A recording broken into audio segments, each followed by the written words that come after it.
11ஆம் வகுப்பு வேதியியல் பாடம் 4 ஹைட்ரஜன். இந்த வீடியோவிலே இந்த பாடத்தினுடைய முக்கிய பகுதிகளை தொகுப்பாக பார்ப்போம். 11ஆம் வகுப்பு வேதியியல் பாடம் 4 ஹைட்ரஜன். இந்த வீடியோவிலே தனிம வரிசை அட்டவணையில் ஹைட்ரஜனின் இடத்தை நிறுவுக பார்ப்போம். தனிம வரிசை அட்டவணையில் ஹைட்ரஜனின் இடத்தை நிறுவுக. ஹைட்ரஜன் காரமண் உலோகங்கள் மற்றும் ஹாலஜன்களுடன் சில பண்புகளில் ஒன்றுபட்டு காணப்படுகிறது. எனவே ஹைட்ரஜனை காரமண் உலோக தொகுதியில் அமைப்பதா அல்லது ஹாலஜன் தொகுதியில் அமைப்பதா என்பதை பற்றி விவாதிப்போமா? ஹைட்ரஜனின் சில பண்புகள் கார உலோகங்களின் பண்புடன் ஒத்துள்ளது. ஹைட்ரஜன் அணு எண் 1. இதன் எலக்ட்ரான் அமைப்பு 1s1 ஆகும். அதே நேரத்தில் கார உலோகங்கள் lithium, sodium, potassium, rubidium, caesium மற்றும் பிரான்சியத்தின் இணைதிறன் கூட்டு எலக்ட்ரான் அமைப்பானது ns1. ஹைட்ரஜனின் எலக்ட்ரான் அமைப்பு 1s1. காரமண் உலோகங்களின் இணைதிறன் கூட்டு பொதுவான எலக்ட்ரான் அமைப்பு ns1. கார உலோகங்கள் மற்றும் ஹைட்ரஜனின் சில பண்புகளுக்கான ஒப்பீடு.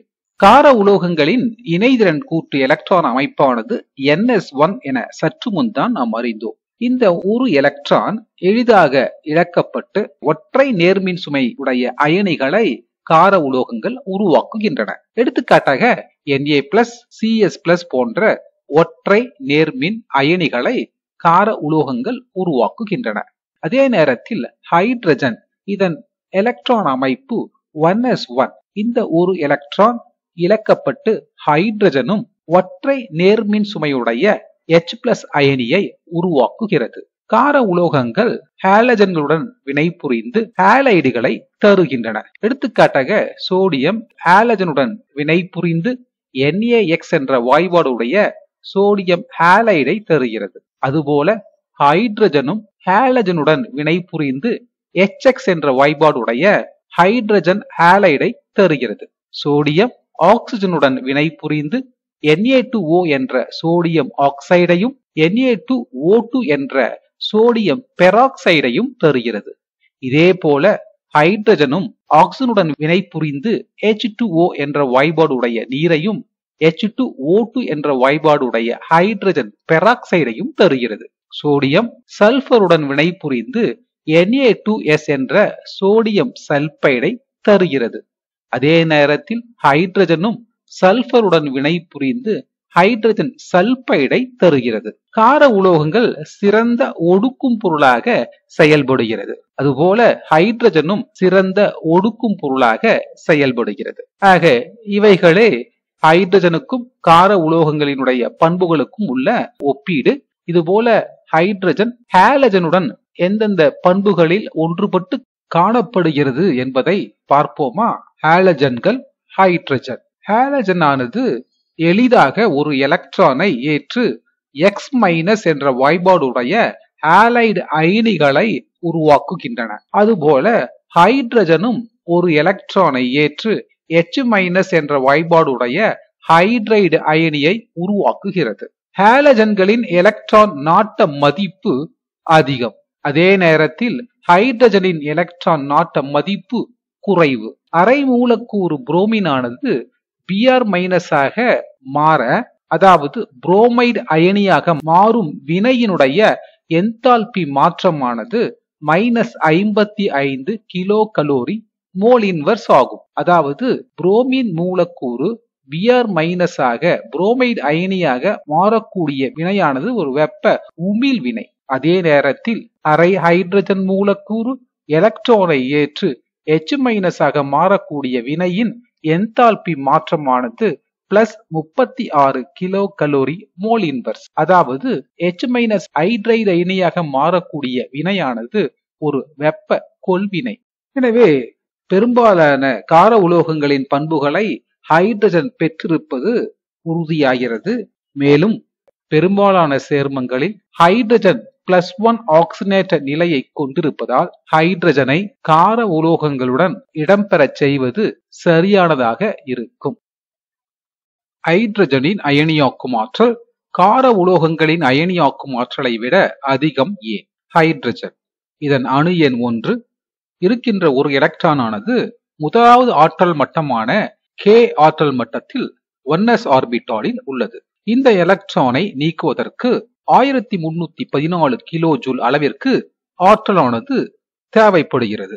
இந்த ஆற்றலை பெற்று ஹைட்ரஜன் ஆனது H+ நேர் அயனியை உருவாக்குகிறது. எனவே ஹைட்ரஜனின் அயனியாக்கும் ஆற்றல் 1314 கிலோ ஜூல் மோல் இன்வர்ஸ். அதே நேரத்தில் கார உலோகங்களின் அயனியாக்கும் ஆற்றலின் மதிப்புகளானது 377 முதல் 520 கிலோ ஜூல் மோல் இன்வர்ஸ் அளவிற்கு காணப்படுகிறது. ஹைட்ரஜனின் அதிக அயனியாக்கும் ஆற்றலுக்கான காரணம் ஹைட்ரஜனின் இணைதிறன் கூடானது அணுக்கருவிற்கு மிக அருகில் உள்ளது. இதனால் எலக்ட்ரான் ஆனது அணுக்கருவுடன் வலுவாக பிணைக்கப்பட்டுள்ளதே ஆகும். ஐசோடோப்புகள் என்றால் என்ன? ஹைட்ரஜனின் ஐசோடோப்புகளின் பெயர்களை எழுதுக. ஐசோடோப்புகள் என்றால் என்ன? ஹைட்ரஜனின் ஐசோடோப்புகளின் பெயர்களை எழுதுக. ஒத்த அணு எண்ணையும் வேறுபட்ட நிறை எண்ணையும் கொண்ட ஒரு தனிமத்தின் வெவ்வேறு அணுக்கள் ஐசோடோப்புகள் என்று அழைக்கப்படுகிறது. இந்த வரையறையை ஒரு எடுத்துக்காட்டு மூலமாக புரிந்து கொள்வோம். ஐசோடோப்புகளுக்கு மிக சிறந்த எடுத்துக்காட்டாக இருப்பது ஹைட்ரஜன். ஹைட்ரஜன் ஆனது 3 ஐசோடோப்புகளை இயற்கையில் கொண்டுள்ளன. அவைகளை பற்றி பார்ப்போம். ஹைட்ரஜனுடைய வாய்பாடு H என்பதை நாம் அறிவோம். அந்த ஹைட்ரஜன் தனிமத்தில் அணுக்கருவில் ஒரு புரோட்டானும் அதன் முதலாவது ஆற்றல் மட்டத்தில் ஒரு எலக்ட்ரானும் காணப்படக்கூடிய முதலாவது ஐசோடோப்பானது புரோட்டியம் என்று அழைக்கப்படுகிறது. இதனுடைய வாய்பாடு H11 அல்லது H. இங்கு புரோட்டியம் என்ற அந்த ஐசோடோப்பின் அணு எண் 1, நிறை எண் 1. புரோட்டியமானது நியூட்ரான் இல்லாத ஒரே ஐசோடோப். ஹைட்ரஜனின் இரண்டாவது ஐசோடோப்பாக நாம் பார்ப்பது டியூட்ரியம். அந்த ஐசோடோப்பில் அணுக்கருவில் ஒரு புரோட்டானும் ஒரு நியூட்ரானும் காணப்படும். அதன் முதலாவது ஆற்றல் மட்டத்தில் ஒரு எலக்ட்ரான் இருக்கும். ஆக இத்தகைய ஐசோடோப்பானது டியூட்ரியம் என்று அழைக்கப்படுகிறது. இதனுடைய வாய்பாடு H12 அல்லது D. டியூட்டீரியம் என்ற ஐசோடோப்பின் அணு எண் 1, அதன் நிறை எண் 2. ஹைட்ரஜனின் மூன்றாவது ஐசோடோப் டிரிட்டியம். அந்த ஐசோடோப்பின் அணுக்கருவில் ஒரு புரோட்டானும் 2 நியூட்ரானும் காணப்படும். முதலாவது ஆற்றல் மட்டத்தில் ஒரு எலக்ட்ரான் இருக்கும். இத்தகைய ஐசோடோப்பானது டிரிட்டியம் என்று அழைக்கப்படுகிறது. இதனுடைய வாய்பாடானது H13 அல்லது T. டிரிட்டியம் என்ற ஐசோடோப்பில் அணு எண் 1, அதன் நிறை எண் 3. ஆக ஒத்த அணு எண்ணையும் வேறுபட்ட நிறை எண்ணையும் கொண்ட ஒரே தனிமத்தின் வெவ்வேறு அணுக்களானது ஐசோடோப்புகள் என்று அழைக்கப்படுகிறது. ஹைட்ரஜனின் இந்த 3 ஐசோடோப்புகளில் நியூட்ரான்களின் எண்ணிக்கை அதிகரிக்க அதிகரிக்க அதன் நிலைப்புத்தன்மை குறைகிறது. ஹைட்ரஜனின் 3 ஐசோடோப்புகளில் டிரிட்டியம் நிலைப்புத்தன்மை குறைந்தது, மேலும் கதிரியக்க தன்மை வாய்ந்தது. எனவே இதன் அரைவாழ்வு காலமானது 12.3 ஆண்டுகளே. இந்த குறிப்பை நினைவில் வைத்துக் கொள்ள வேண்டும். ஆர்த்தோஹைட்ரஜன் மற்றும் பாராஹைட்ரஜன் என்றால் என்ன? ஹைட்ரஜன் ஆனது ஒரு புரோட்டானை அணுக்கருவில் கொண்ட ஒரு தனிமம். அந்த அணுக்கருவானது சுழன்று கொண்டிருக்கிறது. ஹைட்ரஜன் மூலக்கூறில் 2 ஹைட்ரஜன் அணுக்கள் காணப்படும். அந்த 2 ஹைட்ரஜன் அணுக்களின் அணுக்கருவின் சுழற்சியை கொண்டு தான் ஆர்த்தோ மற்றும் பாரா ஹைட்ரஜன்கள் உருவாகின்றன. ஒவ்வொன்றாக பார்ப்போம். ஹைட்ரஜன் மூலக்கூறில் 2 ஹைட்ரஜன் அணுக்கள் உள்ளன. அந்த ஹைட்ரஜன் மூலக்கூறில் உள்ள 2 ஹைட்ரஜன் அணுக்களின் அணுக்கருக்களின் சுழற்சியை நாம் கவனிக்க வேண்டும். அந்த ஹைட்ரஜன் மூலக்கூறில் உள்ள 2 ஹைட்ரஜன் அணுக்களின் அணுக்கருக்களின் சுழற்சியானது ஒரே திசையில் அமைந்தால் அத்தகைய ஹைட்ரஜன் மூலக்கூறானது ஆர்த்தோ ஹைட்ரஜன் என்று அழைக்கப்படுகிறது. ஆர்த்தோ ஹைட்ரஜனுடைய வரையறையை பார்ப்போம். மூலக்கூறு ஹைட்ரஜன் உருவாகும் போது 2 ஹைட்ரஜன் அணுக்கருக்களின் சுழற்சி ஒரே திசையில் அமைந்தால் அத்தகைய ஹைட்ரஜன் மூலக்கூறு ஆர்த்தோ ஹைட்ரஜன் என்று அழைக்கப்படுகிறது. ஆக ஆர்த்தோ ஹைட்ரஜன் மூலக்கூறில் உள்ள 2 ஹைட்ரஜன் அணுக்களின் அணுக்கருக்களின் சுழற்சி ஒரே திசையில் அமைந்தால் அது ஆர்த்தோ ஹைட்ரஜன். பாரா ஹைட்ரஜன் எவ்வாறு இருக்கும்? பாரா ஹைட்ரஜன் மூலக்கூறிலும் 2 ஹைட்ரஜன் அணுக்கள் காணப்படும். அந்த 2 ஹைட்ரஜன் அணுக்களின் அணுக்கருக்களின் சுழற்சியை கவனிக்க வேண்டும். 2 ஹைட்ரஜன் அணுக்களின் அணுக்கருக்களின் சுழற்சியானது எதிர் திசையில் அமைந்தால் அதனால் உண்டாகும் ஹைட்ரஜன் ஆனது பாரா ஹைட்ரஜன் என்று அழைக்கப்படுகிறது. பாரா ஹைட்ரஜனுடைய வரையறையை பார்ப்போம். மூலக்கூறு ஹைட்ரஜன் உண்டாகும் போது 2 ஹைட்ரஜன் அணுக்கருக்களின் சுழற்சி எதிரெதிர் திசையில் அமைந்தால் அத்தகைய ஹைட்ரஜன் மூலக்கூறு பாரா ஹைட்ரஜன் என்று அழைக்கப்படுகிறது. ஆக ஆர்த்தோ ஹைட்ரஜன் மற்றும் பாரா ஹைட்ரஜன் என்றால் என்ன என்பதை நன்கு புரிந்து கொண்டிருப்பீர்கள் என்று நம்புகின்றேன். ஆர்த்தோ மற்றும் பாரா ஹைட்ரஜன்கள் அவற்றில் உள்ள அணுக்கருக்களின் சுழற்சியை கொண்டே தீர்மானிக்கப்படுகிறது என்பதை புரிந்து கொண்டிருப்பீர்கள். ஆர்த்தோ மற்றும் பாரா ஹைட்ரஜன்களில் அதிக நிலைப்புத்தன்மை வாய்ந்தது ஆர்த்தோ ஹைட்ரஜன். இயற்கையில் இது 75% காணப்படுகிறது. பாரா ஹைட்ரஜன் நிலைப்புத்தன்மை குறைந்தது, இது 25% அளவிலேயே இருக்கிறது என்பதை நினைவில் வைத்துக் கொள்ள வேண்டும். பாரா ஹைட்ரஜனை ஆர்த்தோ ஹைட்ரஜனாக எவ்வாறு மாற்றுவாய்?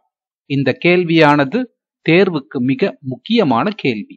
இது புத்தகத்தில் 35வது கேள்வியாக இருக்கும். பாரா ஹைட்ரஜனை ஆர்த்தோ ஹைட்ரஜனாக எவ்வாறு மாற்றலாம்? தற்போதுதான் பார்த்தோம், பாரா ஹைட்ரஜன் நிலைப்புத்தன்மை அற்றது, ஆர்த்தோ ஹைட்ரஜன் நிலைப்புத்தன்மை உடையது. ஆக பாரா ஹைட்ரஜன்களை எவ்வாறு ஆர்த்தோ ஹைட்ரஜன்களாக மாற்றுவது? 1.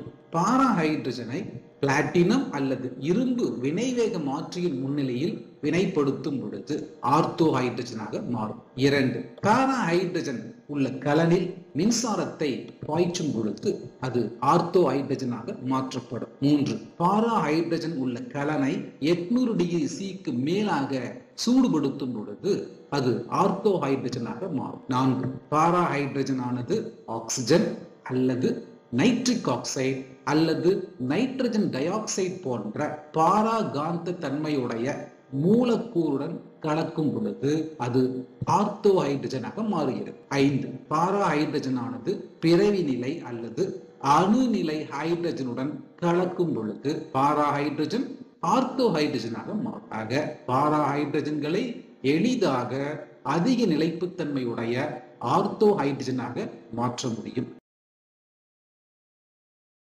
மின்னார் பகுப்பு முறையில் ஹைட்ரஜன் தயாரித்தலை விளக்கு. இது புத்தக வினா. Question number 37. தேர்வுக்கு மிக முக்கியமானது. பார்ப்போம். மின்னார் பகுப்பு முறையில் ஹைட்ரஜன் தயாரித்தலை விளக்கு. மிக சிறிதளவு அமிலம் அல்லது காரம் கலந்த நீரினை மின்னார் புகுத்தல் மூலம் மிக தூய்மையான ஹைட்ரஜனை பெறலாம். அதாவது சோடியம் ஹைட்ராக்சைடின் நீர் கரைசலை மின்னார் பகுத்து எவ்வாறு ஹைட்ரஜன் பெறப்படுகிறது என்பதை பற்றி பார்ப்போம். மின் பகுப்பு கலனில் சோடியம் ஹைட்ராக்சைடின் நீர் கரைசல் எடுத்துக்கொள்ளப்படுகிறது. இந்த மின்கலனில் நேர் மின்வாயாக செயல்படுவது நிக்கல், எதிர்மின்வாயாக செயல்படுவது இரும்பு. இந்த 2 மின்வாய்களை பிரிக்க ஒரு கூறு புகவிடும் சவ்வானது பொருத்தப்பட்டுள்ளது. நேர் மற்றும் எதிர் மின்வாய்களுக்கு இடையே டிசி மின்னோட்டத்தை செலுத்தும் பொழுது சோடியம் ஹைட்ராக்சைடின் நீர் கரைசலானது மின்னார் பகுக்கப்படுகிறது. அவ்வாறு மின்னார் பகுக்கப்படும் பொழுது எதிர்மின்வாயின் வழியாக ஹைட்ரஜன் பெறப்படுகிறது. அதே நேரத்தில்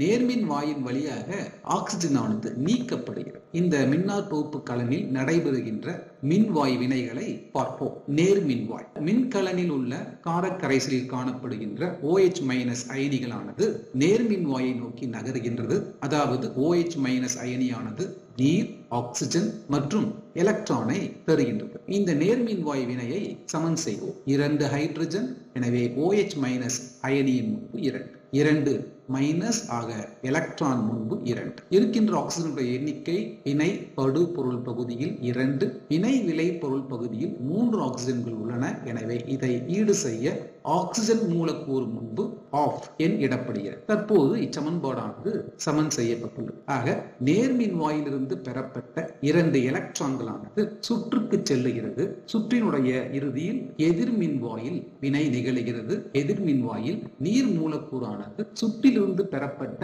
எலக்ட்ரானை ஏற்று OH- அயனி மற்றும் ஹைட்ரஜனை தருகிறது. எதிர்மின்வாய் சமன்பாட்டை சமன் செய்யும். பிணை விளை பொருள் பகுதியில் 3 ஹைட்ரஜன்கள் உள்ளன. எனவே நீருக்கு முன்பு 2. ஆக்சிஜனுடைய எண்ணிக்கை 2, எனவே OH- அயனி முன்பு 2, 2 மைனஸ் ஆக எலக்ட்ரான் முன்பு 2. ஆக சமன்பாடானது சமன் செய்யப்பட்டுள்ளது. ஆக எதிர்மின்வாயில் ஹைட்ரஜன் வாயுவானது போக்கு குழாயின் வழியாக நீக்கப்படுகிறது. அதே நேரத்தில் நேர்மின்வாய்க்கு அருகில் உள்ள போக்கு குழாயின் வழியாக ஆக்சிஜன் ஆனது நீக்கப்படுகிறது. மின்கலனில் நடைபெறுகின்ற மொத்த வினையை பார்ப்போம். 2 OH- அயனிகள், 2 OH- அயனிகள் எனவே அடிக்கப்படுகிறது. இதுபோல 2 எலக்ட்ரான் 2 எலக்ட்ரான், ஒரு நீர் மூலக்கூறு ஒரு நீர் மூலக்கூறு. எனவே வினைக்கலனில் நிகழும் மொத்த வினையானது நீர் gives hydrogen plus of O2. ஆக காரம் கலந்த நீர் கரைசலை மின்னாற்பகுத்தல் மூலமாக ஹைட்ரஜன் ஆனது தயாரிக்கப்படுகிறது. இம்முறையானது பொருளாதார ரீதியாக அதிக அளவு ஹைட்ரஜன் தயாரிக்க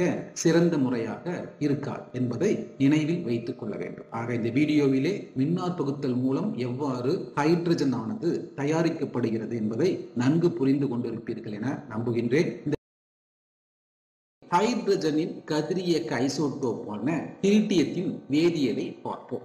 டிரிட்டியமானது ஹைட்ரஜனின் கதிரியக்க ஐசோடோப். இதன் அணுக்கருவில் ஒரு புரோட்டானும் 2 நியூட்ரான்களும் உள்ளன. இந்த அணுக்கருவை சுற்றி அமைந்துள்ள முதலாவது ஆற்றல் மட்டத்தில் ஒரு எலக்ட்ரான் காணப்படுகிறது. டிரிட்டியம் ஐசோடோப்பில் காணப்படுகின்ற துகள்களை பற்றி பார்ப்போம். Electron 1, proton 1, neutron 2. நியூட்ரானின் எண்ணிக்கை புரோட்டானின் எண்ணிக்கையை விட அதிகமாக உள்ள காரணத்தினால் டிரிட்டியம் நிலைப்புத்தன்மையற்றது. அதாவது பீட்டா கதிர்வீச்சை வெளியேற்றி கதிரியக்க தனிமமாக டிரிட்டியம் செயல்படுகிறது. டிரிட்டியத்தினுடைய குறியீடானது கேபிட்டல் டி.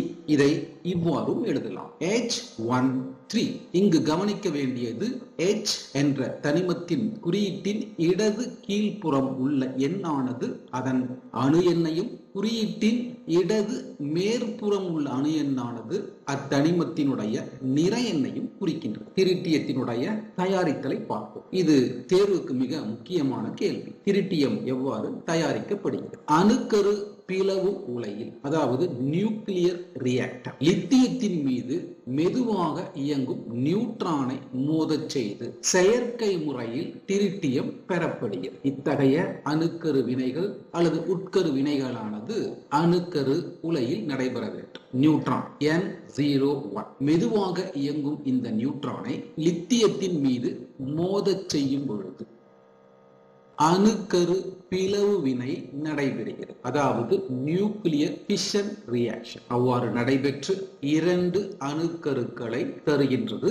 அவற்றில் ஒன்று He2O என்ற ஹீலியம், மற்றொன்று T13 என்ற டிரிட்டியம். இத்தகைய அணுக்கரு வினைகளில் கவனிக்க வேண்டியது வினையின் இருபுறமும் உள்ள அணு எண் மற்றும் நிறை எண்ணை சமன் செய்ய வேண்டும். இந்த வினையை கவனிப்போம். அணு எண் 0+3 வினை விளைபொருள் பகுதியில் 2+1 3 சமன் செய்யப்பட்டுள்ளது. அதுபோல நிறை எண் 1+6 7 வினை விளைபொருள் பகுதியில் 4+3 7 நிறை எண்ணும் சமன் செய்யப்பட்டுள்ளது. டிரிட்டியம் தயாரித்தலை மீண்டும் ஒரு முறை பார்ப்போம். மெதுவாக இயங்கும் நியூட்ரான் ஆனது லித்தியத்தின் மீது மோதச் செய்யும் பொழுது அணுக்கரு பிளவு வினை நடைபெற்று ஹீலியத்தையும் டிரிட்டியத்தையும் தருகிறது. டிரிட்டியத்தின் பண்புகள் இதை கேள்வியாக பார்ப்போம். டிரிட்டியம் ஒரு கதிரியக்க தனிமம் காரணம் அல்லது டிரிட்டியத்தின் கதிரியக்க சிதைவு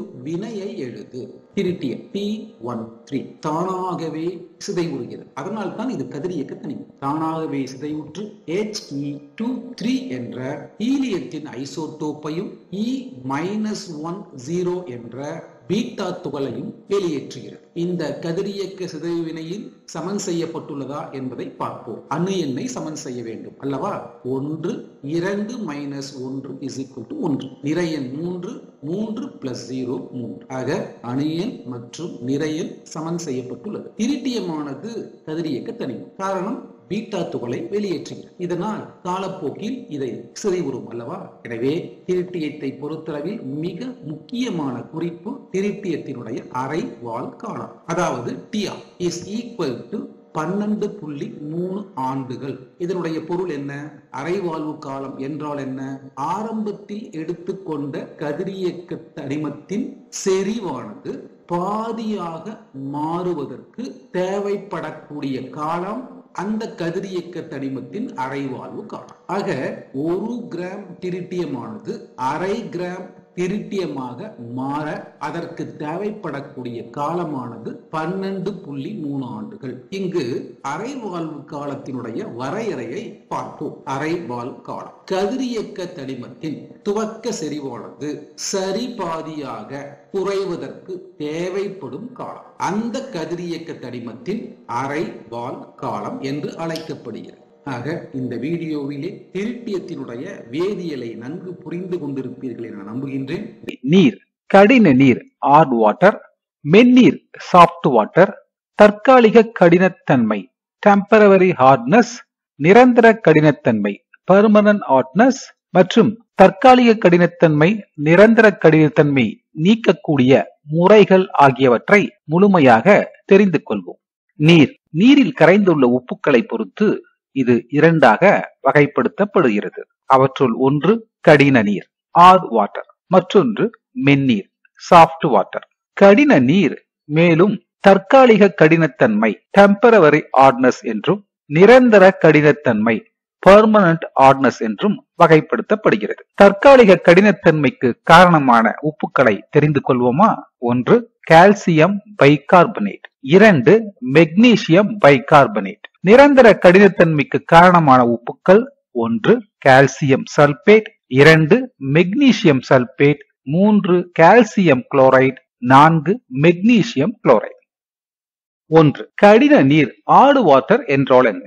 நீரில் கால்சியம் மற்றும் மெக்னீசியத்தின் பைகார்பனேட், குளோரைடு, சல்பேட் ஆகிய உப்புக்கள் கரைந்திருக்கும் பொழுது அந்த நீர் கடின நீர் என்று அழைக்கப்படுகிறது. சில நேரங்களில் இரும்பினுடைய உப்புக்களும் இருக்கலாம். 2. தற்காலிக கடினத்தன்மை டெம்பரவரி ஹார்ட்னஸ் என்றால் என்ன? கடின நீரில் கால்சியம் பைகார்பனேட் அதாவது CHCO3 ட்வைஸ் மற்றும் மெக்னீசியம் பைகார்பனேட் MgHCO3 ட்வைஸ் ஆகிய உப்புக்கள் கரைந்திருக்கும் பொழுது அந்த கடின நீரானது தற்காலிக கடினத்தன்மை கொண்ட நீர் என்று அழைக்கப்படுகிறது. 3. நீரின் தற்காலிக கடினத்தன்மையை நீக்கும் முறைகளை விளக்குக. கொதிக்க வைத்தல் முறை, அதாவது தற்காலிக கடினத்தன்மை கொண்ட நீரை கொதிக்க வைக்கும் பொழுது கடின நீரில் உள்ள கால்சியம் மற்றும் மெக்னீசியத்தின் பைகார்பனேட்டுகள் கொதிக்க வைக்கும் பொழுது கால்சியம் கார்பனேட் மற்றும் மெக்னீசியம் கார்பனேட்டாக வீழ்படிவாகிறது. வினையை பார்ப்போம். கால்சியம் பைகார்பனேட் CaHCO3 ட்வைஸ் கொதிக்க வைக்கும் பொழுது அது CaCO3 அதாவது கால்சியம் கார்பனேட்டாகவும் நீர் மற்றும் கார்பன் டை ஆக்சைடாகவும் சிதைவுறுகிறது. இந்த வினையில் கால்சியம் கார்பனேட் நீரில் கரையாத தன்மை உடையதால் வீழ்படிவாகிறது. கார்பன் டை ஆக்சைடு வாயுவாக நீக்கப்படுகிறது. இதுபோல MgHCO3 ட்வைஸ் என்ற மெக்னீசியம் பைகார்பனேட்டும் கொதிக்க வைக்கப்படும் பொழுது MgCO3 என்ற வாய்ப்பாடுடைய மெக்னீசியம் கார்பனேட்டாகவும் நீர் மற்றும் கார்பன் டை ஆக்சைடாக சிதைவுறுகிறது. மெக்னீசியம் கார்பனேட்டும் நீரில் கரையாத தன்மை உடையதால் வீழ்படிவாகிறது. கார்பன் டை ஆக்சைடு வாயுவாக வெளியேறுகிறது. மெக்னீசியம் கார்பனேட் நீரார் பகுப்படைந்து மெக்னீசியம் ஹைட்ராக்சைடாக மாறக்கூடிய தன்மையை பெற்றுள்ளது. அதற்கான வினையை பார்ப்போம். MgCO3 ஆனது நீரால் பகுக்கப்பட்டு MgOH ட்வைஸ் அதாவது மெக்னீசியம் ஹைட்ராக்சைடாக மாறுகிறது. உடன் கார்பன் டை ஆக்சைடு வெளியேறுகிறது. இவ்வாறு உருவான மெக்னீசியம் ஹைட்ராக்சைடு நீரில் கரையாத தன்மையை கொண்டுள்ளதால் வீழ்படிவாகிறது. கார்பன் டை ஆக்சைடு வாயுவாக வெளியேறுகிறது. தற்காலிக கடினத்தன்மைக்கு காரணமான கால்சியம் மற்றும் மெக்னீசிய பைகார்பனேட்டுகள் கொதிக்க வைப்பதன் மூலமாக நீரில் கரையாத வீழ்படிவுகளான கால்சியம் கார்பனேட், மெக்னீசியம் கார்பனேட் மற்றும் மெக்னீசியம் ஹைட்ராக்சைடாக மாறுகிறது. இவைகள் வடிகட்டுதல் மூலமாக நீக்கப்படுகிறது. தற்காலிக கடின நீர் மென்னீராக மாற்றப்படுகிறது. 2. கிளார்க் முறை.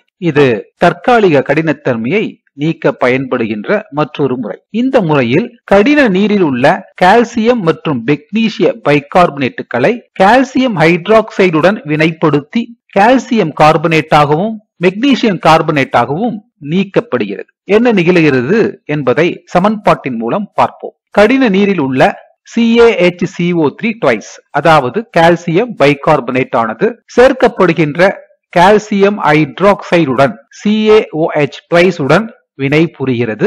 இதன் விளைவாக CaCO3 என்ற கால்சியம் கார்பனேட்டையும் நீரையும் தருகிறது. சமன்பாட்டை சமன் செய்வோம். 2 கால்சியம், எனவே கால்சியம் கார்பனேட் முன்பு 2. இருக்கின்ற மொத்த ஹைட்ரஜன்களின் எண்ணிக்கை 4, எனவே நீருக்கு முன்பு 2. இந்த சமன்பாடானது சமன் செய்யப்பட்டு விட்டது.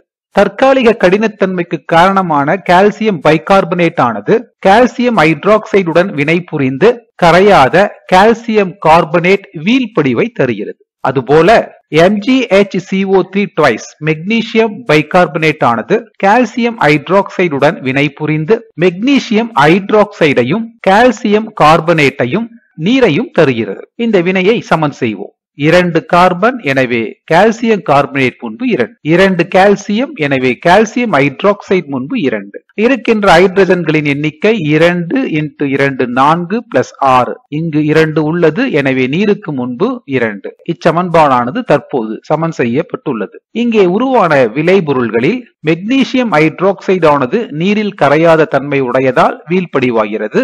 அதுபோல கால்சியம் கார்பனேட்டும் வீழ்படிவாகிறது. ஆக தற்காலிக கடினத்தன்மைக்கு காரணமான கால்சியம் மற்றும் மெக்னீசியத்தின் பைகார்பனேட்டுகள் கால்சியம் கார்பனேட்டாகவும் மெக்னீசியம் ஹைட்ராக்சைடாகவும் வீழ்படிவாகிறது. இந்த வீழ்படிவை வடிகட்டுதன் மூலமாக நீக்கிவிடலாம். இதனால் தற்காலிக கடின நீரானது மென்னீராக மாற்றப்படுகிறது. 4. நிரந்தர கடினத்தன்மை பெர்மனன்ட் ஹார்ட்னஸ் பற்றி பார்ப்போம். கடின நீரில் calcium sulphate, magnesium sulphate, calcium chloride, magnesium chloride ஆகியவை கரைந்திருப்பின் அந்த கடின நீரானது நிரந்தர கடினத்தன்மை வாய்ந்த நீராக கருதப்படுகிறது. ஆக நீரில் கரையக்கூடிய கால்சியம் மற்றும் மெக்னீசியத்தின் குளோரைடு மற்றும் சல்பேட் உப்புக்களை கொண்ட நீரே நிரந்தர கடினத்தன்மை நீர் என்று அழைக்கப்படுகிறது. 5. நீரின் கடினத்தன்மை நீக்கும் முறைகளை விளக்குக. 1. சலவை சோடா முறை.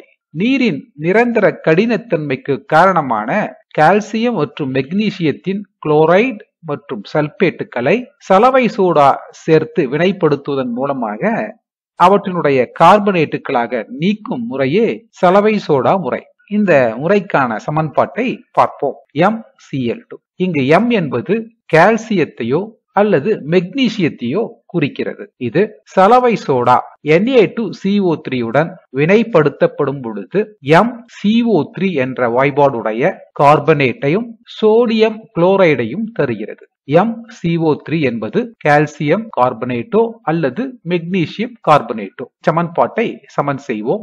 2 சோடியம், எனவே சோடியம் குளோரைடு முன்பு 2. இந்த வினையில் MCO3 என்பது நீரில் கரையாத தன்மையை கொண்டுள்ளதால் வீழ்படிவாகிறது. இதே போல MSO4 சோடியம் கார்பனேட்டுடன், அதாவது சலவை சோடாவுடன் வினைப்படுத்தப்படும் பொழுது அது MCO3 என்ற கார்பனேட்டையும் சோடியம் சல்பேட்டையும் தருகிறது. இந்த வினையில் உருவான MCO3 ஆனது நீரில் கரையாத தன்மையை உடையதால் வீழ்படிவாகிறது. ஆக நிரந்தர கடினத்தன்மைக்கு காரணமான கால்சியம் மற்றும் மெக்னீசியத்தின் குளோரைடு மற்றும் சல்பேட்டுகளானது அவற்றினுடைய கார்பனேட்டுகளாக மாற்றப்பட்டு வீழ்படிவாகிறது. ஆக சலவை சோடா முறையில் நிரந்தர கடினத்தன்மைக்கு காரணமான கால்சியம் மற்றும் மெக்னீசியத்தின் குளோரைடு மற்றும் சல்பேட்டுகளானது சலவை சோடாவுடன் வினைப்படுத்தப்பட்டு அவற்றினுடைய கார்பனேட்டுகளாக மாற்றப்பட்டு வீழ்படிவாகிறது. இந்த வீழ்படிவை வடிகட்டுவதன் மூலமாக நிரந்தர கடினத்தன்மை நீக்கப்படுகிறது. 7. கடின நீரை மென்னீராக மாற்ற பயன்படும் அயனி பரிமாற்ற முறையை விளக்கு. அயனி பரிமாற்ற முறையில் அயனி பரிமாற்ற பொருளாக பயன்படுவது ஜியோலைட். ஜியோலைட்டுகள் என்பது நீரேறிய சோடியம் அலுமினோ சிலிகேட்டுகளாகும். இதன் பொது வாய்பாடு Na2O.HSiO2.XSiO2.YH2O. இந்த பொது வாய்ப்பாட்டில் X 2 முதல் 10 அலகுகளாக இருக்கலாம். Y என்பது 2 முதல் 6 அலகுகள் வரை இருக்கும். ஆக ஜியோலைட்டுகள் என்பது சோடியம் அலுமினோ சிலிகேட்டுகள் ஆகும். இம்முறையில் கடின நீரானது ஜியோலைட் போன்ற அயனி பரிமாற்ற பொருள் நிரப்பப்பட்ட குழாய் வழியே செலுத்தப்படுவதன் மூலம் கடினத்தன்மை நீக்கப்படுகிறது. எவ்வாறு நீக்கப்படுகிறது என்பதை பார்ப்போம். இங்கு பார்ப்பது சோடியம் ஜியோலைட் நிரப்பப்பட்ட குழாய். இந்த குழாயில் கடின நீரானது இந்த போக்கு குழாய் வழியாக செலுத்தப்படுகிறது. சோடியம் ஜியோலைட் ஆனது நுண்துளைகளுடன் கூடியது, சோடியம் அயனியை கொண்டது. இது கடின நீரில் உள்ள கால்சியம் 2+ அல்லது மெக்னீசியம் 2+ அயனியை அயனி பரிமாற்றம் செய்கிறது. இதன் விளைவாக கடின நீர் மென்னீராக மாற்றப்பட்டு பெறப்படுகிறது. கடின நீரை மென்னீராக்கும் செயல்முறை முடிந்தவுடன் ஜியோலைட் நிரப்பப்பட்ட இந்த குழாய் வழியாக சோடியம் குளோரைட் செலுத்தப்படுகிறது. அவ்வாறு செலுத்தப்படும் பொழுது மீளவும் சோடியம் ஜியோலைட் பெறப்படுகிறது. ஜியோலைட்டுகள் எவ்வாறு கடின நீரை மென்னீராக்குகிறது என்பதை பார்ப்போமா? ஜியோலைட்டுகள் என்பது பல நுண்துளைகளை கொண்ட ஒரு அமைப்பு. இந்த நுண்துளைகளில் ஒற்றை இணைதிறன் அதாவது Na+ அயனிகள் வலுவற்ற நிலையில் பிணைக்கப்பட்டுள்ளது.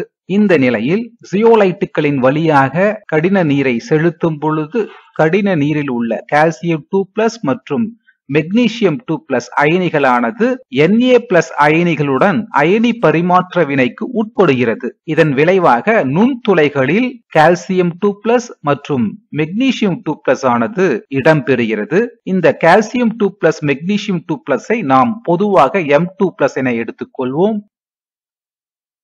இவ்வாறு நுண்துளைகளில் M2+ அயனிகள் இடம்பெறுவதால் கடின நீரானது மென்னீராக்கப்படுகிறது. இந்த அயனி பரிமாற்ற வினைக்கான சமன்பாட்டை பார்ப்போம்.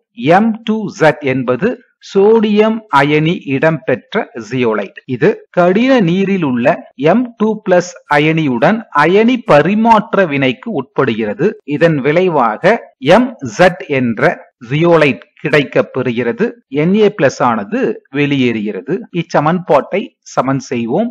2 சோடியம், எனவே Na+ முன்பு 2. இவ்வாறாகத்தான் கடின நீர் ஜியோலைட்டுகளால் மென்னீராக்கப்படுகிறது. இவ்வாறு மாற்றப்பட்ட MZ அதாவது M2+ அயனிகளை கொண்ட ஜியோலைட் ஆனது மீளவும் Na+ கொண்ட ஜியோலைட்டுகளாக மாற்ற சிறிதளவு சோடியம் குளோரைட் கரைசல் சேர்க்கப்படுகிறது. இதன் விளைவாக MZ ஆனது மீளவும் Na2Z ஆக மாற்றமடைகிறது. ஆக கடின நீரை மென்னீராக்க மிக சிறந்த முறையாக இருப்பது அயனி பரிமாற்ற முறை. இந்த முறையானது பெர்முடேட் ப்ராசஸ் எனவும் அழைக்கப்படுகிறது. 1. கன நீர் எவ்வாறு தயாரிக்கப்படுகிறது? 2. டியூட்டீரியம் ஆக்சைடின் பரிமாற்ற வினைகளை எழுதுக. 3. ஐப்போபாஸ்பரஸ் அமிலம் ஒரு காரத்துவமுடையது என D2O கொண்டு எவ்வாறு கண்டறிவாய்? 4. கன நீரின் பயன்கள் யாவை? இந்த கேள்வியானது தேர்வுக்கு மிக முக்கியமானது. 1. கன நீர் டியூட்டீரியம் ஆக்சைடு எவ்வாறு தயாரிக்கப்படுகிறது? கன நீர் என்பது என்ன? கன ஹைட்ரஜனின் ஆக்சைடே கனநீர், அதாவது D2O. 5000 பங்கு சாதாரண நீரில் 1 பங்கு கனநீர் காணப்படுகிறது. மின்னாற்பகுத்தல் மூலமாக கனநீரை நீரிலிருந்து தயாரிக்கலாம்.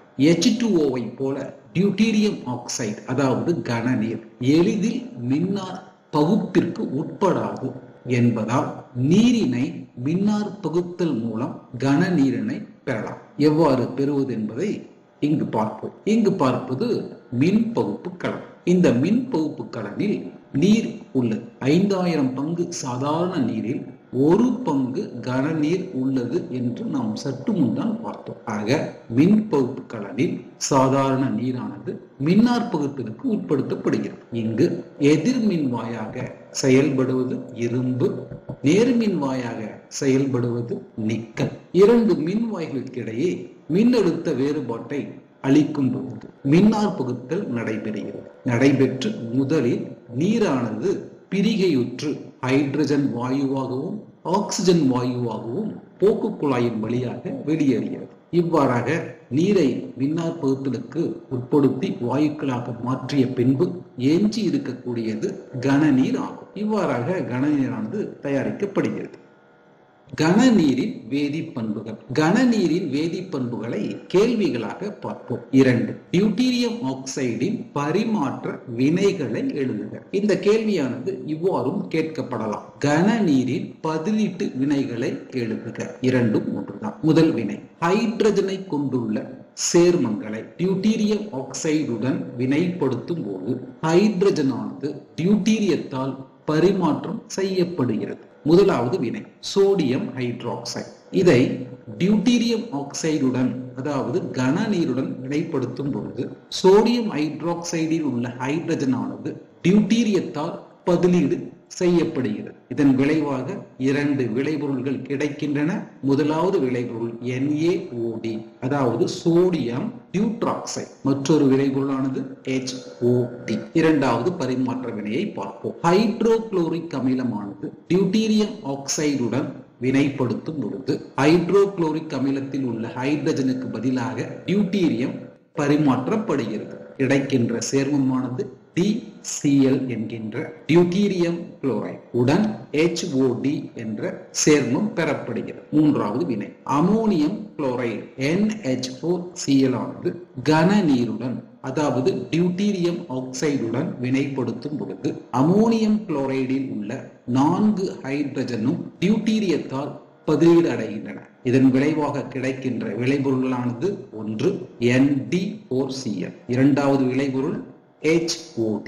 முதன்மையான விளைபொருளின் பெயரை பார்ப்போம். Ammonium D4 chloride. இச்சமன்பாட்டை சமன் செய்வோம். அமோனியம் குளோரைடில் இருக்கின்ற ஹைட்ரஜன்களின் எண்ணிக்கை 4. எனவே HOD முன்பு 4. விளைபொருள் பகுதியில் காணப்படுகின்ற டியூட்டீரியத்தினுடைய எண்ணிக்கையானது 4 + 4 8. ஆகவே டியூட்டீரியம் ஆக்சைடு முன்பு 4 × 2 8. ஆக டியூட்டீரியம் ஆக்சைடு ஆனது ஹைட்ரஜனை கொண்டுள்ள சேர்மங்களுடன் டியூட்டீரிய பரிமாற்ற வினைக்கு உட்படுகிறது.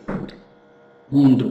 ஐப்போபாஸ்பரஸ் அமிலம் ஒரு காரத்துவமுடையது என D2O கொண்டு எவ்வாறு கண்டறிவார்? முதலில் ஐப்போபாஸ்பரஸ் அமிலத்தின் வாய்ப்பாட்டை பார்ப்போம். H3PO2. ஐப்போபாஸ்பரஸ் அமிலமானது டியூட்டீரியம் ஆக்சைடுடன் வினைபுரிந்து H2TPO2 என்ற வாய்ப்பாட்டை உடைய மோனோ டியூட்ரோ ஐப்போபாஸ்பரஸ் அமிலத்தை தருகிறது. உடன் HOD தருகிறது. இந்த வினையின் மூலம் நாம் என்ன தெரிந்து கொள்ளலாம்? ஐப்போபாஸ்பரஸ் அமிலத்தில் காணப்படுகின்ற 3 ஹைட்ரஜன்களில் ஒரு ஹைட்ரஜன் மட்டுமே டியூட்டீரியத்தால் பரிமாற்றப்படுகிறது என்பதை அறிய முடிகிறது. எனவே ஐப்போபாஸ்பரஸ் அமிலமானது ஒரு காரத்துவமுடைய அமிலம். காரத்துவம் என்பதையும் நாம் முன்பே படித்துள்ளோம். ஒரு மோல் அமிலம் வழங்குகின்ற H+ அயனியின் மோல்களின் எண்ணிக்கை. ஐப்போபாஸ்பரஸ் அமிலமானது 3 ஹைட்ரஜன்களை பெற்றிருந்தாலும் ஒரே ஒரு ஹைட்ரஜனை மட்டும்தானே டியூட்டீரியத்துடன் பரிமாற்ற வினைக்கு உட்படுத்துகிறது. எனவே தான் இது ஒரு காரத்துவ அமிலம். கன நீரின் பயன்கள் யாவை? கன நீரானது 3 முக்கிய பயன்களை கொண்டுள்ளது. அவற்றுள் ஒன்று, அணுக்கரு உலைகளில் வேகமாக செல்லும் நியூட்ரான்களின் வேகத்தை கன நீர் குறைப்பதால் இது மட்டுப்படுத்தியாக மாடரேட்டராக பயன்படுகிறது. இந்த பயனை எவ்வாறு காட்சிப்படுத்தி புரிந்து கொள்வது? இங்கு பார்ப்பது மெதுவாக இயங்கும் நியூட்ரான் என கொள்வோம். அணு உலைகளில் இத்தகைய நியூட்ரான்களானது யுரேனியம் என்ற அணுக்கருவை தாக்குவதன் மூலமாக அணுக்கரு வினைகளில் ஈடுபடுகிறது. இந்த அணுக்கரு வினையின் காரணமாக வேகமாக இயங்கும் 2 நியூட்ரான்கள் வெளிப்படுகிறது. இந்த வேகமாக இயங்கும் நியூட்ரான்களின் வேகத்தை கன நீர் D2O குறைக்கிறது. குறைந்த வேகம் கொண்ட நியூட்ரான்களாக மாற்றுகிறது. இந்த குறைந்த வேக நியூட்ரான்கள் மீண்டும் 2 யுரேனியம் அணுக்கருவை தாக்குவதன் மூலமாக வேகமாக இயங்கும் 4 நியூட்ரான்கள் பெறப்படுகின்றன. இவ்வாறாக வினையானது தொடர்ச்சியாக நிகழ்ந்து கொண்டே இருக்கும். ஆக நியூட்ரான்களின் வேகத்தை குறைக்கக்கூடிய ஒரு பொருளாக டியூட்டீரியம் ஆக்சைடு உள்ளதால் இது அணுக்கரு உலைகளில் மட்டுப்படுத்தியாக மாடரேட்டராக பயன்படுகிறது. 2. கரிம வினைகளின் வினை வழிமுறைகளை கண்டறிதல் மற்றும் உடல் செயல் வினைகளின் வழிமுறைகளை தீர்மானிப்பதில் இது சுவடறிவானாக ட்ரேசராக பயன்படுகிறது. 3. அணுக்கரு உலைகளில் வெளிப்படும் வெப்ப ஆற்றலை உறிஞ்சும் தன்மையினை இது பெற்றிருப்பதால் குளிர்விப்பானாக கூலண்டாக பயன்படுகிறது. இங்கு பார்ப்பது வெப்ப அணுக்கரு உலை. இந்த அணுக்கரு உலையின் மூலமாக வெப்ப ஆற்றலானது மின் ஆற்றலாக மாற்றப்படுகிறது. இங்கு அணுக்கரு வினைகளின் போது அதிக வெப்ப ஆற்றலானது வெளிப்படுகிறது. இந்த வெப்ப ஆற்றலை குறைக்க வெப்ப ஆற்றலை உறிஞ்சும் பொருளான டியூட்டீரியம் ஆக்சைடானது குளிர்விப்பானாக கூலண்டாக பயன்படுகிறது. ஆக கனநீரானது மட்டுப்படுத்தியாக சுவடறிவானாக குளிர்விப்பானாக பயன்படுகிறது. இந்த தேர்வுக்கு மிக முக்கியமான கேள்வி, நன்கு படித்துக் கொள்ள வேண்டும். 1. தொழில் முறையில் ஹைட்ரஜன் பெராக்சைடு எவ்வாறு தயாரிக்கப்படுகிறது மற்றும் 2. ஹைட்ரஜன் பெராக்சைடின் அமைப்பு விளக்கு ஆகியவற்றை பற்றி பார்ப்போம். 1. தொழில் முறையில் ஹைட்ரஜன் பெராக்சைடு எவ்வாறு தயாரிக்கப்படுகிறது. இங்கு பார்ப்பது 2-ethyl anthraquinone. இந்த கரிம சேர்மமே ஹைட்ரஜன் பெராக்சைடு தயாரிப்பதற்கான மூலப்பொருள். 2-ethyl anthraquinone ஆனது பல்லாடியம் வினையூக்கியின் முன்னிலையில் ஹைட்ரஜனுடன் சேர்த்து வினைப்படுத்தும் பொழுது இந்த கரிம சேர்மத்தில் காணப்படுகின்ற 2 கீட்டோ தொகுதிகளானது பகுதி அளவு ஒடுக்கத்திற்கு உட்படுகிறது. அதன் விளைவாக கார்பனுக்கும் ஆக்சிஜனுக்கும் இடையே உள்ள பை எலக்ட்ரான்கள் நகர்ந்து 2 ஹைட்ரஜன்கள் ஒவ்வொன்றாக இந்த ஆக்சிஜனிடமும் இந்த ஆக்சிஜனிடமும் சேர்ந்து 2-ethyl anthraquinone தருகிறது. 2-ethyl anthraquinone ஆக்சிஜனுடன் சேர்த்து வினைப்படுத்தும் பொழுது ஆக்சிஜனுக்கும் ஹைட்ரஜனுக்கும் இடையே உள்ள பிணைப்பு எலக்ட்ரான்கள் நகர்ந்து இதன் காரணமாக பை எலக்ட்ரான்கள் நகர்ந்து H2O2 என்ற ஹைட்ரஜன் பெராக்சைடும் மீளவும் 2-ethyl anthraquinone பெறப்படுகிறது. இந்த இரண்டினுடைய கலவையிலிருந்து எவ்வாறு ஹைட்ரஜன் பெராக்சைடு பிரிப்பது என்பதை பார்ப்போம். கலவையில் 2-ethyl anthraquinone ஹைட்ரஜன் பெராக்சைடும் காணப்படுகிறது. இதனுடன் தேவையான அளவு நீர் சேர்த்து செப்பரேட்டிங் பனல் என்ற அமைப்பில் எடுத்துக்கொண்டு நன்கு குலுக்கப்படுகிறது. இதன் விளைவாக 2 அடுக்குகள் உருவாகின்றன. மேலே உள்ள அடுக்கானது கரிம அடுக்கு எனவும் கீழே உள்ள அடுக்கானது நீர்ம அடுக்கு எனவும் அழைக்கப்படுகிறது. கரிம அடுக்கில் கரிம சேர்மமான 2-ethyl anthraquinone சேகரிக்கப்படுகிறது. நீர்ம அடுக்கில் ஹைட்ரஜன் பெராக்சைடு சேகரிக்கப்படுகிறது. அவ்வாறு சேகரிக்கப்பட்ட ஹைட்ரஜன் பெராக்சைடு ஆனது 40% H2O2 கரைசலாக கிடைக்கின்றது. இவ்வாறாக தொழில் முறையில் 2-ethyl anthraquinone சுய ஆக்சிஜனேற்றம் அடைய செய்வதன் மூலம் ஹைட்ரஜன் பெராக்சைடு தயாரிக்கப்படுகிறது. ஹைட்ரஜன் பெராக்சைடின் அமைப்பு விளக்கு. இந்த கேள்வியானது தேர்வுக்கு முக்கியமான ஒரு கேள்வி. H2O2 வாயு நிலைமை மற்றும் திட நிலைமை ஆகிய இரு நிலைமைகளிலும் சாய்வு வச அமைப்பினை கொண்டுள்ளது. 2 நிலைமைகளிலும் ஹைட்ரஜன் பெராக்சைடின் அமைப்பை பார்ப்போம். வாயு நிலைமையில் இங்கு பார்ப்பது ஒரு தளம். இந்த தளத்தினுடைய கீழ் கோட்டின் மீது 2 ஆக்சிஜன்கள் உள்ளன. இத்தளத்தில் ஒரு ஆக்சிஜனுடன் ஒரு ஹைட்ரஜனும் பிரிதொரு தளத்தில் இந்த ஆக்சிஜனுடன் மற்றொரு ஹைட்ரஜனும் காணப்படுகிறது. இத்தளத்தில் உள்ள ஆக்சிஜன் பாண்ட் ஹைட்ரஜன் அணுவின் பிணைப்பு நீளமானது 0.95 angstrom. Oxygen bond O bond H பிணைப்பு கோணமானது 94.8 டிகிரி. இத்தளத்தில் உள்ள ஆக்சிஜன் பாண்ட் ஹைட்ரஜனுடைய பிணைப்பு நீளமானது 1.47 ஆங்ஸ்ட்ரோம். அதே நேரத்தில் இத்தளத்திற்கும் இடையே உள்ள கோணமானது 111.5 டிகிரியாக காணப்படுகிறது. இதுவே வாயு நிலைமையில் ஹைட்ரஜன் பெராக்சைடின் அமைப்பு. திட நிலைமையில் இத்தளத்தில் இக்கோட்டின் மீது 2 ஆக்சிஜன்கள் காணப்படுகின்றன. இத்தளத்தில் ஆக்சிஜன் ஹைட்ரஜனுடன் காணப்படுகிறது. இத்தளத்தில் ஆக்சிஜன் ஆனது ஹைட்ரஜனுடன் காணப்படுகிறது. இத்தளத்தில் உள்ள ஆக்சிஜன் ஹைட்ரஜனுக்கு இடையே உள்ள பிணைப்பு நீளமானது 0.98 ஆங்ஸ்ட்ரோம். ஆக்சிஜன் பாண்ட் H பிணைப்பு கோணமானது 101.9 டிகிரி. இத்தளத்தில் உள்ள ஆக்சிஜன் பாண்ட் ஹைட்ரஜனின் பிணைப்பு நீளமானது 1.4 ஆங்ஸ்ட்ரோம். இத்தளத்திற்கும் இடையே உள்ள பிணைப்பு கோணமானது 90.2 டிகிரி. இதுவே திட நிலைமையில் ஹைட்ரஜன் பெராக்சைடின் அமைப்பு. ஆக்சிஜன் பாண்ட் ஆக்சிஜன் ஒற்றை பிணைப்பின் வழியே ஏற்படும் சுழற்சி தடையின் காரணமாக அமைப்புகள் உண்டாகின்றன. ஹைட்ரஜன் பெராக்சைடு வடிவமைப்பை பொறுத்தளவில் 2 OH தொகுதிகளும் ஒரே தளத்தில் அமையாத இருதள டைஹைட்ரல் வடிவமைப்பினை கொண்டுள்ளது. அதாவது ஒரு திறந்த புத்தகத்தினுடைய அமைப்பை ஹைட்ரஜன் பெராக்சைடு ஆனது இந்த இரண்டு நிலைமைகளிலும் கொண்டுள்ளது. பகுதி அளவு திறந்து வைக்கப்பட்டுள்ள புத்தகத்தின் அச்சில் இரு ஆக்சிஜன் அணுக்களும் இரு பக்கங்களிலும் ஒவ்வொரு ஹைட்ரஜன் அணுக்களை கொண்டுள்ளன. திட நிலைமையில் உள்ள மூலக்கூறில் ஹைட்ரஜன் பிணைப்பின் காரணமாக இரு தளங்களுக்கு இடைப்பட்ட கோணமானது 90.2 டிகிரியாக உள்ளது. ஆக திட நிலைமையில் தளத்தினுடைய கோணம் குறைவதற்கு காரணம் ஹைட்ரஜன் பெராக்சைடில் உள்ள ஒரு ஹைட்ரஜனுக்கும் பெரிதொரு ஆக்சிஜனுக்கும் இடையே காணப்படுகின்ற ஹைட்ரஜன் பிணைப்பே ஆகும். திட நிலைமையில் பாண்ட் H பிணைப்பு கோணமானது 94.8 டிகிரியில் இருந்து 101.9 டிகிரியாக அதிகரிப்பாக. இந்த வீடியோவிலே ஹைட்ரஜன் பெராக்சைடு தொழில் முறையில் எவ்வாறு தயாரிக்கப்படுகிறது மற்றும் ஹைட்ரஜன் பெராக்சைடின் அமைப்பை பற்றி நன்கு புரிந்து கொண்டிருப்பீர்கள் நம்புகின்றேன். ஸ்ரீதர்ஸ் ஈஸி கெமிஸ்ட்ரி சேனலை சப்ஸ்கிரைப் பண்ணுங்க. ஹைட்ரஜன் பெராக்சைடு ஒரு ஆக்சிஜனேற்றியாகவும் ஆக்சிஜன் உடுக்கியாகவும் செயல்படுகிறது. இக்கூற்றினை தகுந்த எடுத்துக்காட்டுகளுடன் நிரூபிக்கவும் மற்றும் பொது தேர்வுக்கு எதிர்பார்க்கப்படுகின்ற சில கேள்விகளையும் பார்ப்போம். கேள்வி எண் 1. ஹைட்ரஜன் பெராக்சைடு ஒரு ஆக்சிஜனேற்றியாகவும் ஆக்சிஜன் ஒடுக்கியாகவும் செயல்படுகிறது.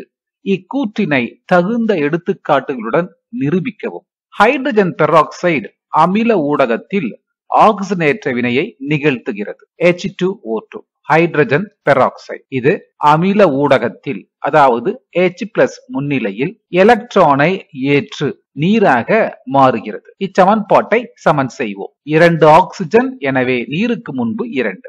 4 ஹைட்ரஜன், ஆக H+ முன்பு 2.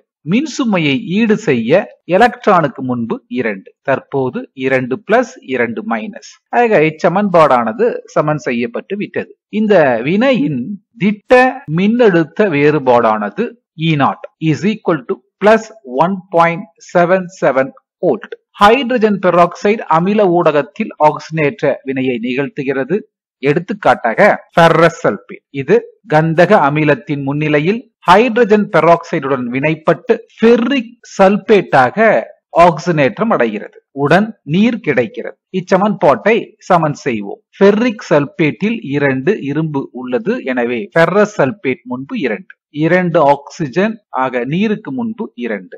ஆக ஹைட்ரஜன் பெராக்சைடில் 2 ஆக்சிஜன் உள்ளது, எனவே நீருக்கு முன்பு 2. தற்போது இச்சமன்பாடானது சமன் செய்யப்பட்டுள்ளது. இந்த வினையை சற்று கவனியுங்கள். மேற்கண்ட வினையில் என்ன நிகழ்கிறது என்பதை தெரிந்து கொள்வோமா? ஃபெரஸ் சல்பேட்டில் உள்ள Fe2+ ஆனது அமில ஊடகத்தில் ஹைட்ரஜன் பெராக்சைடால் ஆக்சிஜனேற்றத்திற்கு உட்படுகிறது. அதாவது ஒரு எலக்ட்ரானை இழந்து Fe3+ ஆக மாறுகிறது. எலக்ட்ரானை இழக்கக்கூடிய வினை ஆக்சிஜனேற்ற வினை என்பதை நாம் அறிவோம் அல்லவா? ஆக அமிலத்தின் முன்னிலையில் ஹைட்ரஜன் பெராக்சைடு ஆனது ஃபெரஸ் சல்பேட்டை ஃபெர்ரிக் சல்பேட்டாக மாற்றுகிறது. ஹைட்ரஜன் பெராக்சைடு கார ஊடகத்தில் ஆக்சிஜன் ஒடுக்க வினையை நிகழ்த்துகிறது. எவ்வாறு நிகழ்த்துகிறது என்பதை பார்ப்போம். HO2- ஹைட்ரோ பெராக்சைல் அயனியானது கார ஊடகத்தில் காணப்படுகின்ற OH- அயனியுடன் வினை புரிந்து ஆக்சிஜன் பிளஸ் நீரை தருகிறது. உடன் எலக்ட்ரானை வெளியேற்றுகிறது. இந்த வினையினுடைய திட்ட மின்னழுத்த வேறுபாடானது E0 = +0.08 வோல்ட். இந்த வினையை சமன் செய்வோம். 2 ஹைட்ரஜன், 2 ஹைட்ரஜன், 3 ஆக்சிஜன், 3 ஆக்சிஜன். மின்சுமையானது 2 மைனஸ் 1 மைனஸ், ஆக எலக்ட்ரான் முன்பு 2. தற்போது இச்சமன்பாடானது சமன் செய்யப்பட்டுள்ளது. ஹைட்ரஜன் பெராக்சைடு கார ஊடகத்தில் ஆக்சிஜன் ஒடுக்க வினையை எவ்வாறு நிகழ்த்துகிறது என்பதை பார்ப்போம். இங்கு பார்ப்பது பொட்டாசியம் பெர்மாங்கனேட்டின் கரைசல். இது ஹைட்ரஜன் பெராக்சைடுடன் கார ஊடகத்தில் வினை புரியும் பொழுது இது மாங்கனீஸ் டை ஆக்சைடையும் பொட்டாசியம் ஹைட்ராக்சைடையும் நீரையும் மற்றும் ஆக்சிஜனையும் தருகிறது. இச்சமன்பாட்டை சமன் செய்வோம். பொட்டாசியம் பெர்மாங்கனேட் முன்பு 2. 2 பொட்டாசியம், ஆக பொட்டாசியம் ஹைட்ராக்சைடு முன்பு 2. 2 மாங்கனீசு, ஆக MnO2 முன்பு 2. சமன்பாட்டை சமன் செய்ய நீருக்கு முன்பு 2 எண் இடவும். ஆக 4 ஹைட்ரஜன் பிளஸ் 2 ஹைட்ரஜன் 6 ஹைட்ரஜன். எனவே ஹைட்ரஜன் பெராக்சைடு முன்பு 3 2 6. தற்போது ஆக்சிஜனுடைய எண்ணிக்கையை பார்ப்போம். 8 ஆக்சிஜன் பிளஸ் 6 ஆக்சிஜன் ஆக 14 ஆக்சிஜன். வினை விளை பொருள் பகுதியில் 4 oxygen plus 2 6 oxygen plus 2 8 oxygen. எனவே O2 முன்பு 3. தற்போது இச்சமன்பாடானது சமன் செய்யப்பட்டுள்ளது. மேற்கண்ட வினையில் என்ன நிகழ்கிறது என்பதை தெரிந்து கொள்வோமா? பொட்டாசியம் பெர்மாங்கனேட்டில் மாங்கனீஸ் ஆனது 7+ ஆக்சிஜனேற்ற நிலையில் காணப்படுகிறது. கார ஊடகத்தில் ஹைட்ரஜன் பெராக்சைடால் இது ஒடுக்கப்படுகிறது. அதாவது Mn7+ ஆனது 3 எலக்ட்ரானை ஏற்றுக்கொண்டு Mn4+ ஆக மாறுகிறது. எலக்ட்ரானை ஏற்றுக்கொள்ளக்கூடிய வினை ஒடுக்க வினை என்பதை நாம் அறிவோம் அல்லவா? கேள்வி எண் 2. ஹைட்ரஜன் பெராக்சைடு கரைசல் ஆனது நெகிழி கலன்களில் சேமித்து வைக்கப்படுகிறது. கண்ணாடி பாட்டில்களில் சேமிக்க முடியாது ஏன்? இது ஜூன் 2019 பொது தேர்வில் கேட்கப்பட்டுள்ள கேள்வி. ஹைட்ரஜன் பெராக்சைடு மிகவும் நிலைப்புத்தன்மை அற்றது. இதன் நீர் கரைசல் தானாகவே விகித சிதைவடைந்து ஆக்சிஜன் மற்றும் நீரை தருகிறது. விகித சிதைவு என்பது டிஸ்ப்ரொபோர்ஷனேஷன் ரியாக்ஷன் என்பதை நாம் அறிவோம். H2O2 ஹைட்ரஜன் பெராக்சைடு தானாகவே சிதைவடைந்து H2O மற்றும் ஆஃப் O2வை தருகிறது. டிஸ்ப்ரொபோர்ஷனேஷன் ரியாக்ஷன் என்பது ஒரு மூலக்கூறில் ஒரே அணு ஆக்சிஜனேற்ற மற்றும் ஆக்சிஜன் ஒடுக்க வினையில் ஈடுபடுவது டிஸ்ப்ரொபோர்ஷனேஷன் ரியாக்ஷன், அதாவது விகித சிதைவு வினை. ஹைட்ரஜன் பெராக்சைடு சிதைவடையக்கூடிய வினையில் உலோக வினைவேக மாற்றிகள் பயன்படுத்தப்படும் பொழுது அது வெடிக்கும் தன்மை உடையதாகிறது. அதாவது ஹைட்ரஜன் பெராக்சைடு கரைசல் கண்ணாடி பாட்டில்களில் எடுத்துக்கொள்ளும் பொழுது கண்ணாடி பாட்டில்களானது சோடியம் சிலிகேட் என்ற வேதிப்பொருளால் ஆனது என்பதை நாம் அறிவோம். இந்த சோடியம் உப்பானது வினைவேக மாற்றியாக செயல்படக்கூடிய காரணத்தினால் வெடிக்கும் தன்மை உடையதாகிறது. எனவே தான் ஹைட்ரஜன் பெராக்சைடு ஆனது பிளாஸ்டிக் அதாவது நெகிழி கலன்களில் சேமித்து வைக்கப்படுகிறது. கேள்வி எண் 3. நீர்வாயு எவ்வாறு தயாரிக்கப்படுகிறது?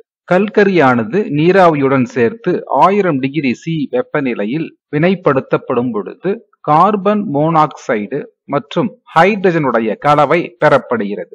இந்த கலவையானது நீர்வாயு என்று அழைக்கப்படுகிறது. அதாவது செஞ்சூட்டு வெப்பநிலைக்கு வெப்பப்படுத்தப்பட்ட கல்கரியின் மீது நீராவியை செலுத்தி கார்பன் மோனாக்சைடும் ஹைட்ரஜனும் பெறப்படுகின்றது.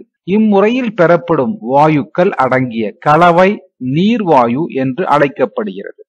4. நீர்வாயு தொகுப்பு வாயு என அழைக்கப்படுவது ஏன்? நீர்வாயு என்பது கார்பன் மோனாக்சைடு மற்றும் ஹைட்ரஜன் கலந்த கலவை. இந்த கலவை மெத்தனால் மற்றும் சில எளிய ஹைட்ரோ கார்பன்கள் போன்ற கரிம சேர்மங்களை தொகுப்பு முறையில் தயாரிக்க பயன்படுவதால் இந்த கலவை தொகுப்பு வாயு என்று அழைக்கப்படுகிறது. கார்பன் மோனாக்சைடு ஆனது ஹைட்ரஜனுடன் சேர்ந்து மெத்தனாலை தருகிறது, அதாவது மீத்தைல் ஆல்கஹாலை தருகிறது. இச்சமன்பாட்டை சமன் செய்வோம். 4 ஹைட்ரஜன், எனவே ஹைட்ரஜன் முன்பு 2. கேள்வி எண் 5. நீர்வாயு மாற்ற வினை என்றால் என்ன? கார்பன் மோனாக்சைடு ஆனது நீருடன் 400 டிகிரி C வெப்பநிலையில் இரும்பு மற்றும் தாமிரம் முன்னிலையில் வினை புரிந்து கார்பன் டை ஆக்சைடு மற்றும் ஹைட்ரஜனை தருகிறது. இந்த வினைதான் நீர்வாயு மாற்ற வினை என்று அழைக்கப்படுகிறது. இந்த வினையில் உருவான கார்பன் டை ஆக்சைடு வாயுவானது பொட்டாசியம் கார்பனேட்டின் நீர் கரைசலுடன் சேர்க்கும் பொழுது கார்பன் டை ஆக்சைடு வாயு உறிஞ்சப்பட்டு பொட்டாசியம் பைகார்பனேட்டாக மாறுகிறது. இந்த வினையை சமன் செய்வோம். 2 பொட்டாசியம் ஆக பொட்டாசியம் பைகார்பனேட் முன்பு 2. சமன்பாடானது சமன் செய்யப்பட்டுள்ளது. இவ்வாறு கார்பன் டை ஆக்சைடை உறிஞ்சுவதன் மூலமாக ஹைட்ரஜன் செறிவுள்ள நீர்வாயு பெறப்படுகிறது. ஹைட்ரஜன் செறிவுள்ள நீர்வாயுவானது எரிபொருளாக பயன்படுகிறது என்பதை நினைவில் கொள்ள வேண்டும். 6. கனநீரை குடிப்பதற்கு பயன்படுத்தலாம் என நீ கருதுகிறாயா? கனமான தண்ணீரை, அதாவது டியூட்டீரியம் ஆக்சைடை சிறிய அளவில் குடிப்பது தீங்கு விளைவிப்பதில்லை. ஆனால் நீண்ட காலத்திற்கு அதிக அளவில் குடிப்பதால் தலை சுற்றல் மற்றும் குறைந்த இரத்த அழுத்தம் ஏற்படும், அதாவது லோ பிளட் பிரஷர். 11ஆம் வகுப்பு வேதியியல் பாடம் 4 ஹைட்ரோஜன். இந்த வீடியோவிலே தேர்வுக்கு மிக முக்கியமான பகுதியான ஹைட்ரைடுகள், அதாவது ஹைட்ரைட்ஸ் பற்றி பார்ப்போம். ஹைட்ரைடுகள் என்றால் என்ன? உலோகங்கள் மற்றும் அலோகங்கள் உள்ளிட்ட நேர்மின் தன்மையுடைய தனிமங்களுடன் ஹைட்ரஜன் இணைந்து தருகின்ற சேர்மங்கள் ஹைட்ரைடுகள் என்று அழைக்கப்படுகின்றது. எடுத்துக்காட்டு: இருமை ஹைட்ரைடுகள், பைனரி ஹைட்ரைட்ஸ். எடுத்துக்காட்டாக லித்தியம், இது கார உலோகம் ஹைட்ரஜனுடன் சேர்ந்து லித்தியம் ஹைட்ரைடை தருகிறது. ஆக ஒரு தனிமம் ஹைட்ரஜனுடன் கூடி தருகின்ற சேர்மங்கள் இருமை ஹைட்ரைடுகள், அதாவது பைனரி ஹைட்ரைட்ஸ் என்று அழைக்கப்படுகிறது. மும்மை ஹைட்ரைடுகள், டெர்னரி ஹைட்ரைட்ஸ். இதில் ஹைட்ரஜனானது 2 வெவ்வேறு தனிமங்களுடன் சேர்ந்து தருகின்ற ஹைட்ரைடுகள் மும்மை ஹைட்ரைடுகள். எடுத்துக்காட்டாக லித்தியம், போரான் ஹைட்ரஜனுடன் கூடி LiBH4 என்ற மும்மை ஹைட்ரைடுகளை தருகின்றது. அதுபோல லித்தியம், அலுமினியம் ஹைட்ரஜனுடன் கூடி லித்தியம் அலுமினியம் ஹைட்ரைடை தருகிறது. இவை இரண்டும் மும்மை ஹைட்ரைடுகளுக்கான எடுத்துக்காட்டுகள். பிணைப்பின் தன்மையை பொறுத்து ஹைட்ரைடுகள் எவ்வாறு வகைப்படுத்தப்படுகின்றன? ஹைட்ரஜனுக்கும் உலோகம் அல்லது அலோகம் இவற்றுக்கிடையே காணப்படுகின்ற கவர்ச்சி விசையை பொறுத்தோ அல்லது பிணைப்பின் தன்மையை பொறுத்தோ ஹைட்ரைடுகள் 3ஆக வகைப்படுத்தப்படுகின்றது. ஒன்று அயனி ஹைட்ரைடுகள் அல்லது சலைன் ஹைட்ரைடுகள், அதாவது அயானிக் ஸ்லைன் ஹைட்ரைட்ஸ். இரண்டாவது சகப்பிணைப்பு ஹைட்ரைடுகள் அல்லது மூலக்கூறு ஹைட்ரைடுகள், அதாவது கோவலண்ட் ஆர் மாலிகுலர் ஹைட்ரைட்ஸ். மூன்றாவது உலோக ஹைட்ரைடுகள் அல்லது இடைசிறுகள் ஹைட்ரைடுகள், அதாவது மெட்டாலிக் ஆர் இன்டர்ஸ்டீஷியல் ஹைட்ரைட்ஸ். இந்த ஹைட்ரைடுகளை ஒவ்வொன்றாக பார்ப்போம். அயனி அல்லது சலைன் ஹைட்ரைடுகள் என்றால் என்ன? உதாரணம் கொடு. இங்கு பார்ப்பது கார உலோகங்கள் மற்றும் கார மண் உலோகங்கள். இவற்றில் பெர்லியம், மெக்னீசியத்தை தவிர்த்து மற்றவை ஹைட்ரஜனுடன் சேர்ந்து தருகின்ற ஹைட்ரைடுகள் அயனி ஹைட்ரைடுகள் என்று அழைக்கப்படுகின்றன. இந்த ஹைட்ரைடுகளில் அதிக நேர்மின் தன்மையுடைய உலோகங்கள் எலக்ட்ரானை ஹைட்ரஜனுக்கு பரிமாற்றுகின்றன. எடுத்துக்காட்டாக லித்தியம், இது ஹைட்ரஜனுடன் 400 டிகிரி C வெப்பநிலையில் வினை புரிந்து லித்தியம் ஹைட்ரைடு என்ற அயனி ஹைட்ரைடை தருகிறது. இந்த ஹைட்ரைடில் லித்தியமானது தன்னிடத்தில் உள்ள ஒரு எலக்ட்ரானை ஹைட்ரஜனுக்கு வழங்குகிறது. இச்சமன்பாட்டை சமன் செய்வோம். 2 ஹைட்ரஜன், எனவே லித்தியம் ஹைட்ரைடு முன்பு 2. 2 லித்தியம், எனவே லித்தியம் முன்பு 2. கார மண் உலோகமான கால்சியம் ஹைட்ரஜனுடன் 400 டிகிரி C வெப்பநிலையில் வினை புரிந்து கால்சியம் ஹைட்ரைடை தருகிறது. ஆக கார உலோகமான லித்தியம் ஹைட்ரஜனுடன் வினை புரிந்து லித்தியம் ஹைட்ரைடை தருகிறது. அதுபோல கார மண் உலோகமான கால்சியம் ஹைட்ரஜனுடன் வினை புரிந்து கால்சியம் ஹைட்ரைடை தருகிறது. இவை இரண்டுமே இருமை ஹைட்ரைடுகள். ஒன்று சகப்பிணைப்பு ஹைட்ரைடுகள் அல்லது மூலக்கூறு ஹைட்ரைடுகள் மற்றும் பொது தேர்வு 2022 கேட்கப்பட்ட சகப்பிணைப்பு ஹைட்ரைடுகளின் வகைகள் பற்றி பார்ப்போம். ஒன்று சகப்பிணைப்பு ஹைட்ரைடுகள் அல்லது மூலக்கூறு ஹைட்ரைடுகள் என்றால் என்ன? ஹைட்ரஜனானது அலோகங்களுடன் எலக்ட்ரானை பங்கிட்டுக் கொள்வதால் உருவாகின்ற ஹைட்ரைடுகள் சகப்பிணைப்பு ஹைட்ரைடுகள் என்று அழைக்கப்படுகின்றன. எடுத்துக்காட்டுகள்: 1 மீத்தேன், 2 அமோனியா, 3 நீர் மற்றும் ஹைட்ரஜன் குளோரைடு. கேள்வி எண் 2. சகப்பிணைப்பு ஹைட்ரைடுகளின் வகைகள் யாவை? சகப்பிணைப்பு ஹைட்ரைடுகளில் காணப்படுகின்ற எலக்ட்ரான்களின் எண்ணிக்கை மற்றும் லூயி அமைப்பில் பிணைப்புகளின் தன்மையை பொறுத்தும் சகப்பிணைப்பு ஹைட்ரைடுகள் 3 வகைகளாக வகைப்படுத்தப்படுகின்றன. ஒன்று எலக்ட்ரான் குறைபாடுடைய சகப்பிணைப்பு ஹைட்ரைடுகள், 2 எலக்ட்ரான் அதிகமாக உள்ள சகப்பிணைப்பு ஹைட்ரைடுகள், 3 சரியான எலக்ட்ரான் உள்ள சகப்பிணைப்பு ஹைட்ரைடுகள். இந்த 3 வகையான சகப்பிணைப்பு ஹைட்ரைடுகளை பற்றி பார்ப்போம். ஒன்று எலக்ட்ரான் குறைபாடுடைய சகப்பிணைப்பு ஹைட்ரைடுகள், அதாவது எலக்ட்ரான் டெபிஷியன்ட் ஹைட்ரைட்ஸ். 13ஆம் தொகுதி தனிமங்கள் போரான், அலுமினியம், கேலியம், இண்டியம் மற்றும் தாலியம். இவை ஹைட்ரஜனுடன் வினை புரிந்து தருகின்ற ஹைட்ரைடுகளே எலக்ட்ரான் குறைபாடுடைய சகப்பிணைப்பு ஹைட்ரைடுகள் என்று அழைக்கப்படுகின்றன. வரையறையை பார்ப்போம். 13ஆம் தொகுதி சார்ந்த எலக்ட்ரான் குறைவுள்ள தனிமங்கள் ஹைட்ரஜன் உடன் சேர்ந்து தருகின்ற ஹைட்ரைடுகள் எலக்ட்ரான் குறைபாடுடைய சகப்பிணைப்பு ஹைட்ரைடுகள் என்று அழைக்கப்படுகிறது. எடுத்துக்காட்டு, போரான் ஆனது ஹைட்ரஜனுடன் வினை புரிந்து தருகின்ற ஹைட்ரைடான B2H6, அதாவது டைபோரே என்பது எலக்ட்ரான் குறைபாடுடைய ஒரு சகப்பிணைப்பு ஹைட்ரைடு. இத்தகைய ஹைட்ரைடுகள் லூயி அமிலங்களாக செயல்படுகின்றன.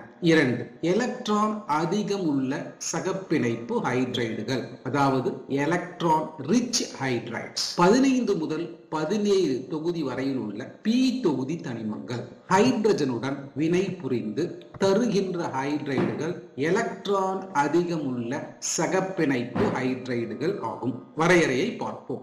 15 முதல் 17 தொகுதி தனிமங்கள் ஹைட்ரஜனுடன் சேர்ந்து தருகின்ற ஹைட்ரைடுகள் எலக்ட்ரான் அதிகமுள்ள சகப்பிணைப்பு ஹைட்ரைடுகள் என்று அழைக்கப்படுகின்றது. இத்தகைய தனிமங்கள் மீது இணை எலக்ட்ரான்கள் காணப்படும், அதாவது பிணைப்பில் ஈடுபடாத தனித்த இணை எலக்ட்ரான்கள் காணப்படும். எடுத்துக்காட்டு, அமோனியா மற்றும் நீர். அமோனியாவினுடைய அமைப்பை பார்ப்போம்.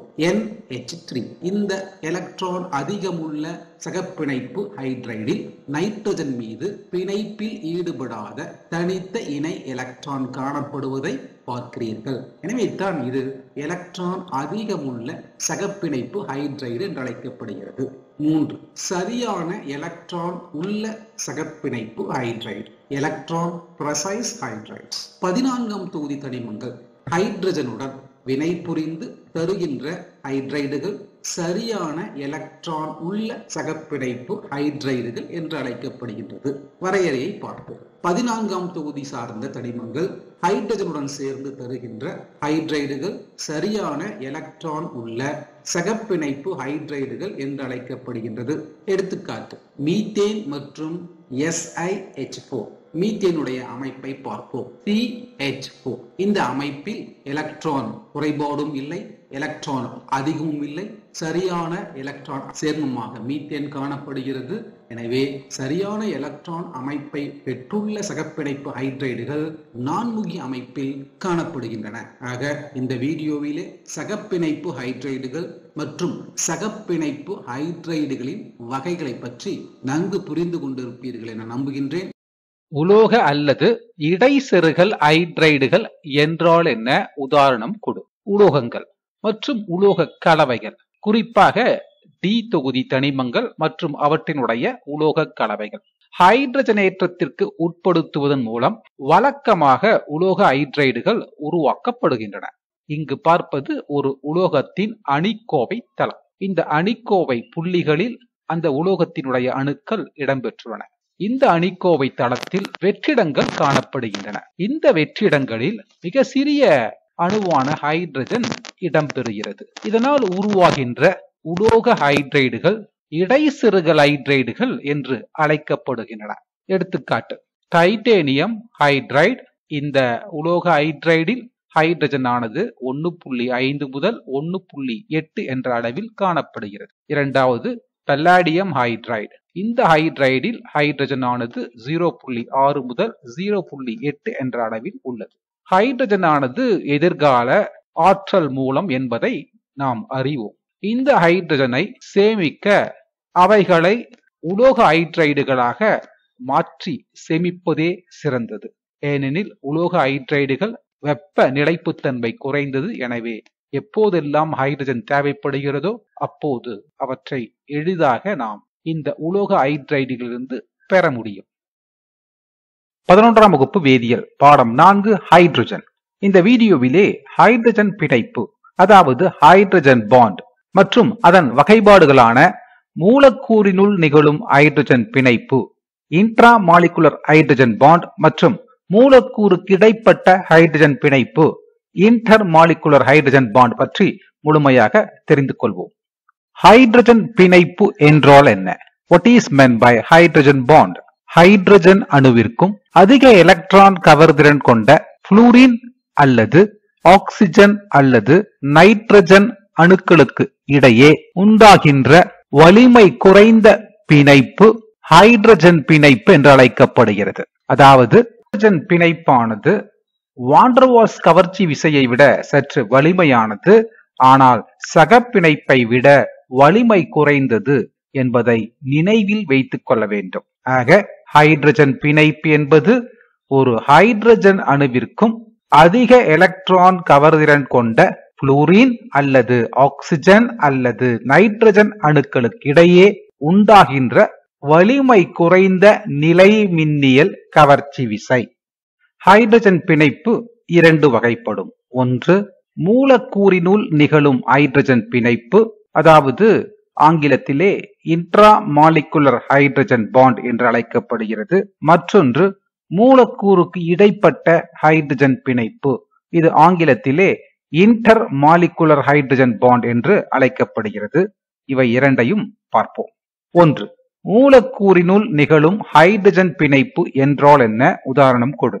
இங்கு பார்ப்பது ortho nitro phenol. C6H5 bond OH என்பது ஃபீனால். இதனுடைய ஆர்த்தோ இடத்திலே உள்ள ஹைட்ரஜனுக்கு பதிலாக நைட்ரோ தொகுதி உள்ள போது இந்த சேர்மமானது ஆர்த்தோ நைட்ரோ ஃபீனால் என்று அழைக்கப்படுகிறது. இந்த சேர்மத்தில் மூலக்கூறினுள் நிகழும் ஹைட்ரஜன் பிணைப்பு எங்கு காணப்படுகிறது என்பதை பார்ப்போம். ஃபீனாலிக் ஹைட்ரஜனையும் நைட்ரோ தொகுதியினுடைய ஈதல் சகப்பிணைப்புடன் பிணைக்கப்பட்டிருக்கின்ற ஆக்சிஜனையும் கவனியுங்கள். இவை இரண்டிற்கும் இடையே உண்டாகின்ற வலிமை குறைந்த நிலை மின்னியல் கவர்ச்சி விசையே மூலக்கூறினுள் நிகழும் ஹைட்ரஜன் பிணைப்பு என்று அழைக்கப்படுகிறது.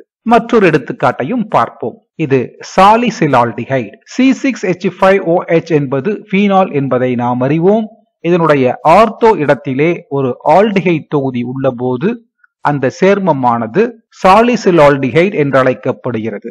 சாலிசிலால்டிஹைடில் ஹைட்ரஜன் பிணைப்பு எங்கு காணப்படுகிறது என்பதை பார்ப்போம். ஃபீனாலிக் ஹைட்ரஜனுக்கும் ஆல்டிஹைடு தொகுதியில் உள்ள ஆக்சிஜனுக்கும் இடையே உண்டாகின்ற ஒரு வலிமை குறைந்த நிலைமின்னியல் கவர்ச்சி விசையே மூலக்கூறினுள் நிகழும் ஹைட்ரஜன் பிணைப்பு என்று அழைக்கப்படுகிறது. இந்த இரண்டு சேர்மங்களிலும் ஒரே மூலக்கூறில் ஹைட்ரஜன் பிணைப்பு உண்டாகிறது. எனவே தான் இது மூலக்கூறினுள் நிகழும் ஹைட்ரஜன் பிணைப்பு என்று அழைக்கப்படுகிறது.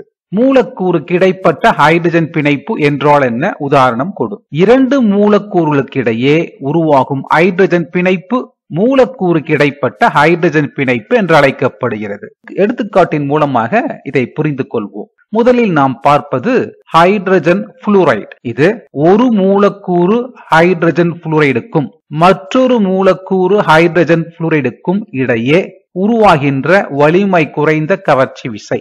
இந்த விசை இரண்டு மூலக்கூறுக்கு இடையே உண்டாகிறது.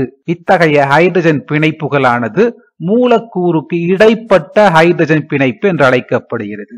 ஆகவே ஹைட்ரஜன் புளூரைடு ஆனது ஹைட்ரஜன் பிணைப்பின் காரணமாக HFN என்ற வாய்ப்பாட்டை பெறுகிறது. இரண்டாவது எடுத்துக்காட்டு நீர். H2O. ஆக இரண்டு நீர் மூலக்கூறுக்கு இடையே காணப்படுகின்ற ஹைட்ரஜன் பிணைப்பு. எனவே தான் இது மூலக்கூறுக்கு இடைப்பட்ட ஹைட்ரஜன் பிணைப்பு என்று அழைக்கப்படுகிறது. இதன் காரணமாக நீரானது H2O n டைம்ஸ் என்ற வாய்ப்பாட்டை பெறுகிறது. எடுத்துக்காட்டு 3. நீருக்கும் அமோனியாவிற்கும் இடையேயும் ஹைட்ரஜன் பிணைப்பு உருவாகலாம். அதாவது H2O NH3. ஆக நீரினுடைய ஒரு ஹைட்ரஜனுக்கும் அமோனியாவினுடைய எலக்ட்ரான் கவர்திறன் அதிகம் கொண்ட நைட்ரஜனுக்கும் இடையே உருவாகின்ற நிலை மின்னியல் கவர்ச்சி விசை மூலக்கூறுக்கு இடைப்பட்ட ஹைட்ரஜன் பிணைப்பு. அதே நேரத்தில் நீரினுடைய ஆக்சிஜனுக்கும் அமோனியாவினுடைய ஹைட்ரஜனுக்கும் இடையேயும் ஹைட்ரஜன் பிணைப்பு உண்டாகலாம் என்பதையும் நினைவில் கொள்ள வேண்டும். ஆக ஒரே மாதிரியான மூலக்கூறுகளுக்கு இடையேயும் வெவ்வேறு மூலக்கூறுக்கு இடையேயும் வலிமை குறைந்த நிலைமின்னியல் கவர்ச்சி விசையை உருவாகும். இத்தகைய கவர்ச்சி விசைதான் மூலக்கூறுக்கு இடைப்பட்ட ஹைட்ரஜன் பிணைப்பு என்று அழைக்கப்படுகிறது. நீரின் ஹைட்ரஜன் பிணைப்பு பற்றி குறிப்பு வரைக.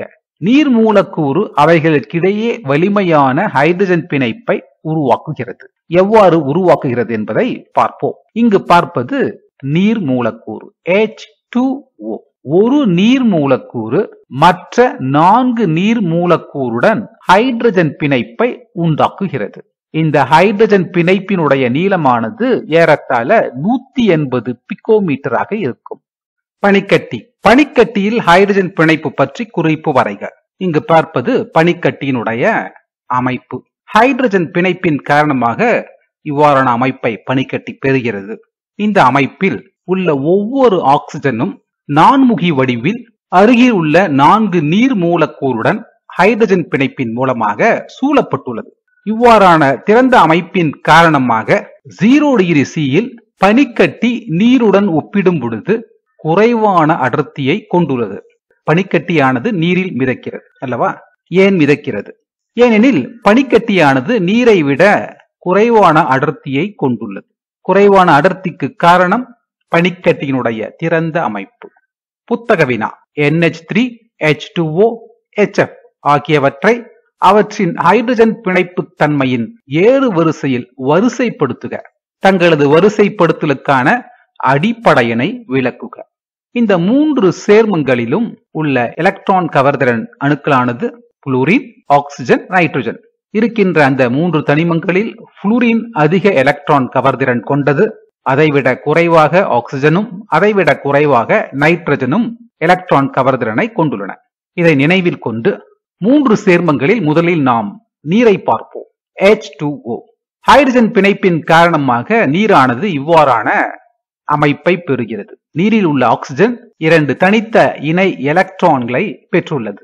அது மட்டுமல்லாமல் உடன் இருக்கின்ற 2 ஹைட்ரஜன்களும் ஹைட்ரஜன் பிணைப்பை உருவாக்குகின்ற தன்மையை பெற்றுள்ளது. இதன் விளைவாக இருக்கின்ற 3 சேர்மங்களில் நீரே அதிக ஹைட்ரஜன் பிணைப்பை தோற்றுவிக்கும் தன்மையை பெற்றுள்ளது. அதைத் தொடர்ந்து ஹைட்ரஜன் புளூரைடு. புளூரினானது அதிக எலக்ட்ரான் கவர்திறனை பெற்றிருந்தாலும் உடன் இருப்பது ஒரே ஹைட்ரஜன். புளூரினானது அதிக எலக்ட்ரான் கவர்திறனை பெற்றிருந்தும் இவ்வகையான ஹைட்ரஜன் பிணைப்பை தோற்றுவிக்கிறது. எனவே தான் நீரை ஒப்பிடும் பொழுது குறைந்த அளவிலான ஹைட்ரஜன் பிணைப்பை தோற்றுவிக்கும் தன்மையை இது பெற்றுள்ளது. அதைத் தொடர்ந்து அமோனியா NH3. அமோனியாவில் 3 ஹைட்ரஜன்கள் உள்ளன. இருந்தாலும் நைட்ரஜன் மீது பிணைப்பில் ஈடுபடாத ஒரே இணை எலக்ட்ரான்கள் உள்ளது. இதன் காரணமாக அமோனியாவானது இவ்வாறாக ஹைட்ரஜன் பிணைப்பை தோற்றுவிக்கிறது. ஆக கொடுக்கப்பட்ட 3 மூலக்கூறுகளில் அதிக அளவிலான ஹைட்ரஜன் பிணைப்பை தோற்றுவிக்கும் தன்மையை பெற்றுள்ளது நீர். அதைத் தொடர்ந்து ஹைட்ரஜன் புளூரைடு, அதைத் தொடர்ந்து அமோனியா. 11ஆம் வகுப்பு வேதியியல் பாடம் 4 ஹைட்ரஜன். இந்த பாடத்தில் தேர்வுக்கு எதிர்பார்க்கப்படுகின்ற முக்கிய கனிம கணக்குகளை, அதாவது இம்பார்ட்டன்ட் இன்ஆர்கானிக் ப்ராப்ளம்ஸ் பற்றி பார்ப்போம். புத்தக வினா. ஹைட்ரஜனின் A என்ற ஐசோடோப்பானது 16ஆம் தொகுதி 2வது வரிசையில் உள்ள ஈரணு மூலக்கூறுகளுடன் வினை புரிந்து அணுக்கரு உலைகளில் மட்டுப்படுத்தியாக செயல்படும் B என்ற சேர்மத்தினை தருகிறது. A ஆனது C, அதாவது C3H6 உடன் சேர்க்கை வினைக்கு உட்பட்டு D ஐ தருகிறது. A, B, C மற்றும் D ஐ கண்டறிக. இந்த கணக்கிற்கான தீர்வு. ஹைட்ரஜன் 3 ஐசோடோப்புகளில் காணப்படுகிறது என்பதை நாம் அறிவோம். 1 புரோட்டியம், 2வது டியூட்டீரியம், 3வது டிரிட்டியம். இதில் டிரிட்டியமானது கதிரியக்க தன்மை வாய்ந்தது.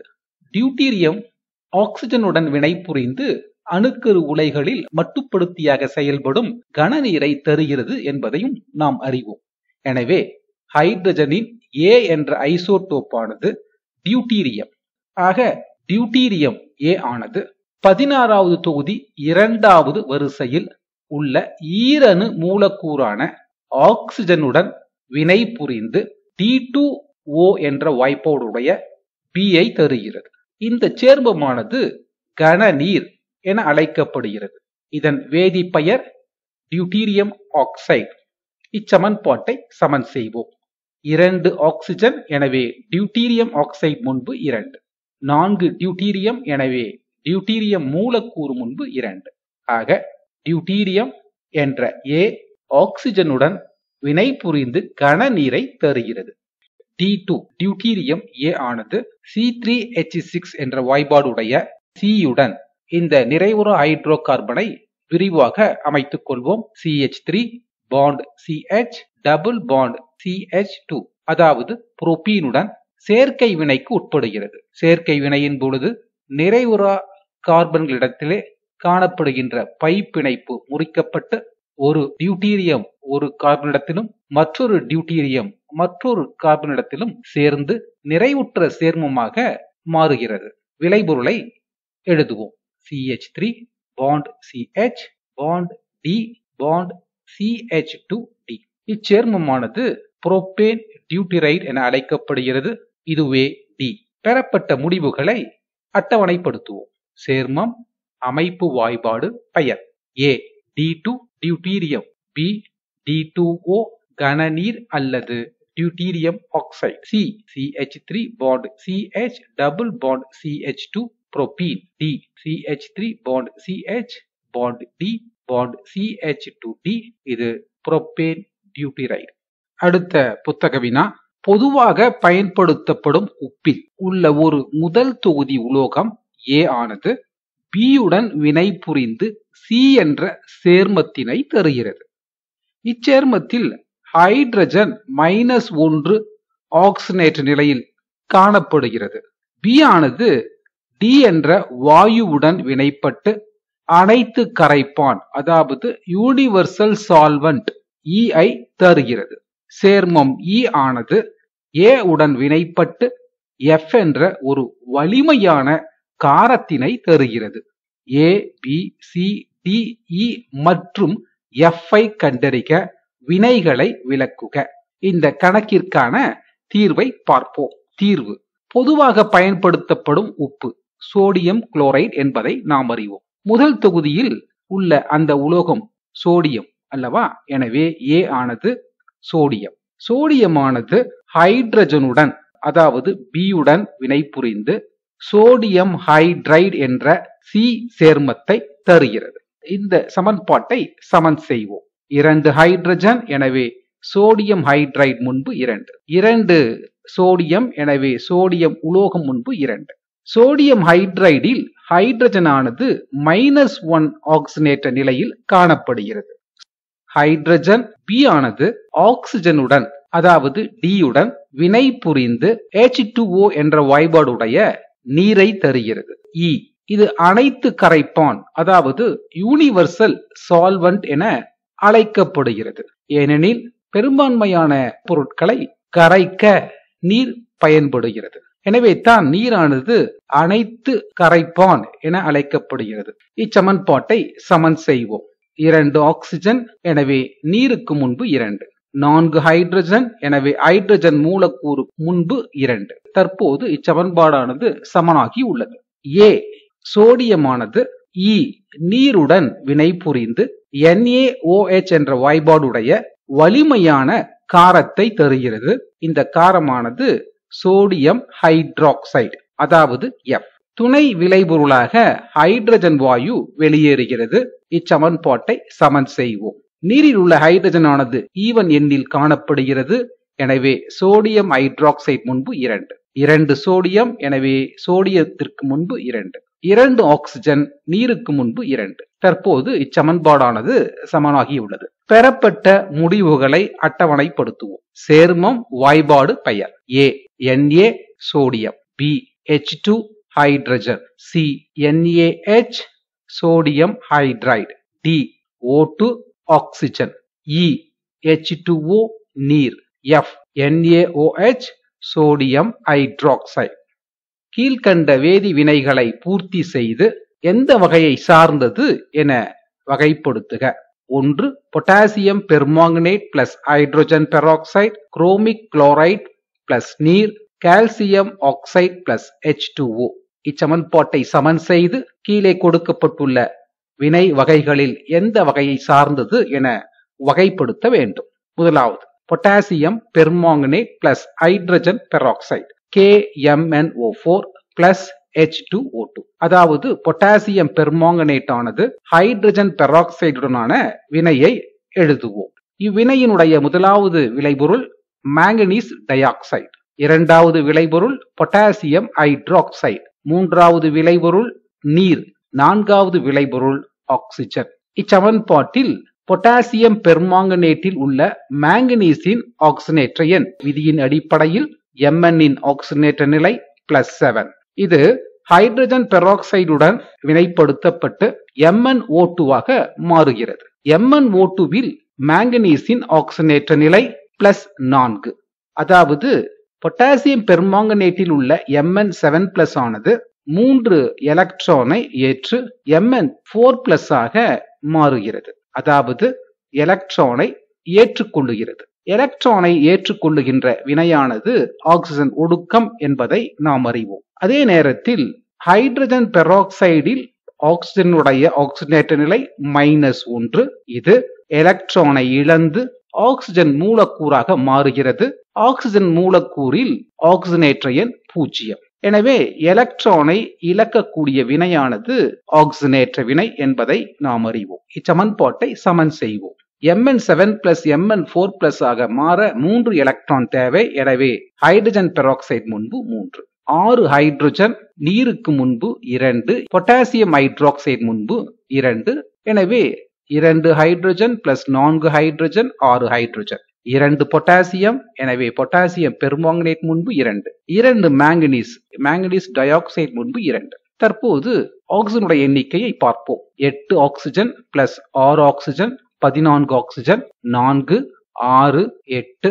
எனவே 3 × 2 6. தற்போது இச்சமன்பாடானது சமன் செய்யப்பட்டுள்ளது. இந்த வினையில் ஆக்சிஜனேற்றமும் ஆக்சிஜன் ஒடுக்கமும் ஒரே நேரத்தில் நிகழுகின்ற காரணத்தினால் இந்த வினையானது ஆக்சிஜனேற்ற ஒடுக்க வினை, அதாவது ரெடாக்ஸ் ரியாக்ஷன் ஆகும். 2 CrCl3 plus H2O. Chromic chloride அல்லது குரோமியம் 3 குளோரைடு ஆனது நீருடனான வினை. இந்த வினையின் பொழுது உருவாகின்ற முதன்மையான விளைபொருளானது CrH2O6Cl3, அதாவது எக்ஸா அக்வோ குரோமியம் 3 குளோரைடு என்ற அணைவு சேர்மத்தை தருகிறது. இச்சமன்பாட்டை சமன் செய்வோம். வினை விளைபொருளில் 6 நீர் மூலக்கூறுகள் உள்ளன. எனவே நீருக்கு முன்பு 6. இந்த வினையானது நீரேற்ற வினை என அழைக்கப்படுகிறது, அதாவது hydration reaction. 3 CaO plus H2O.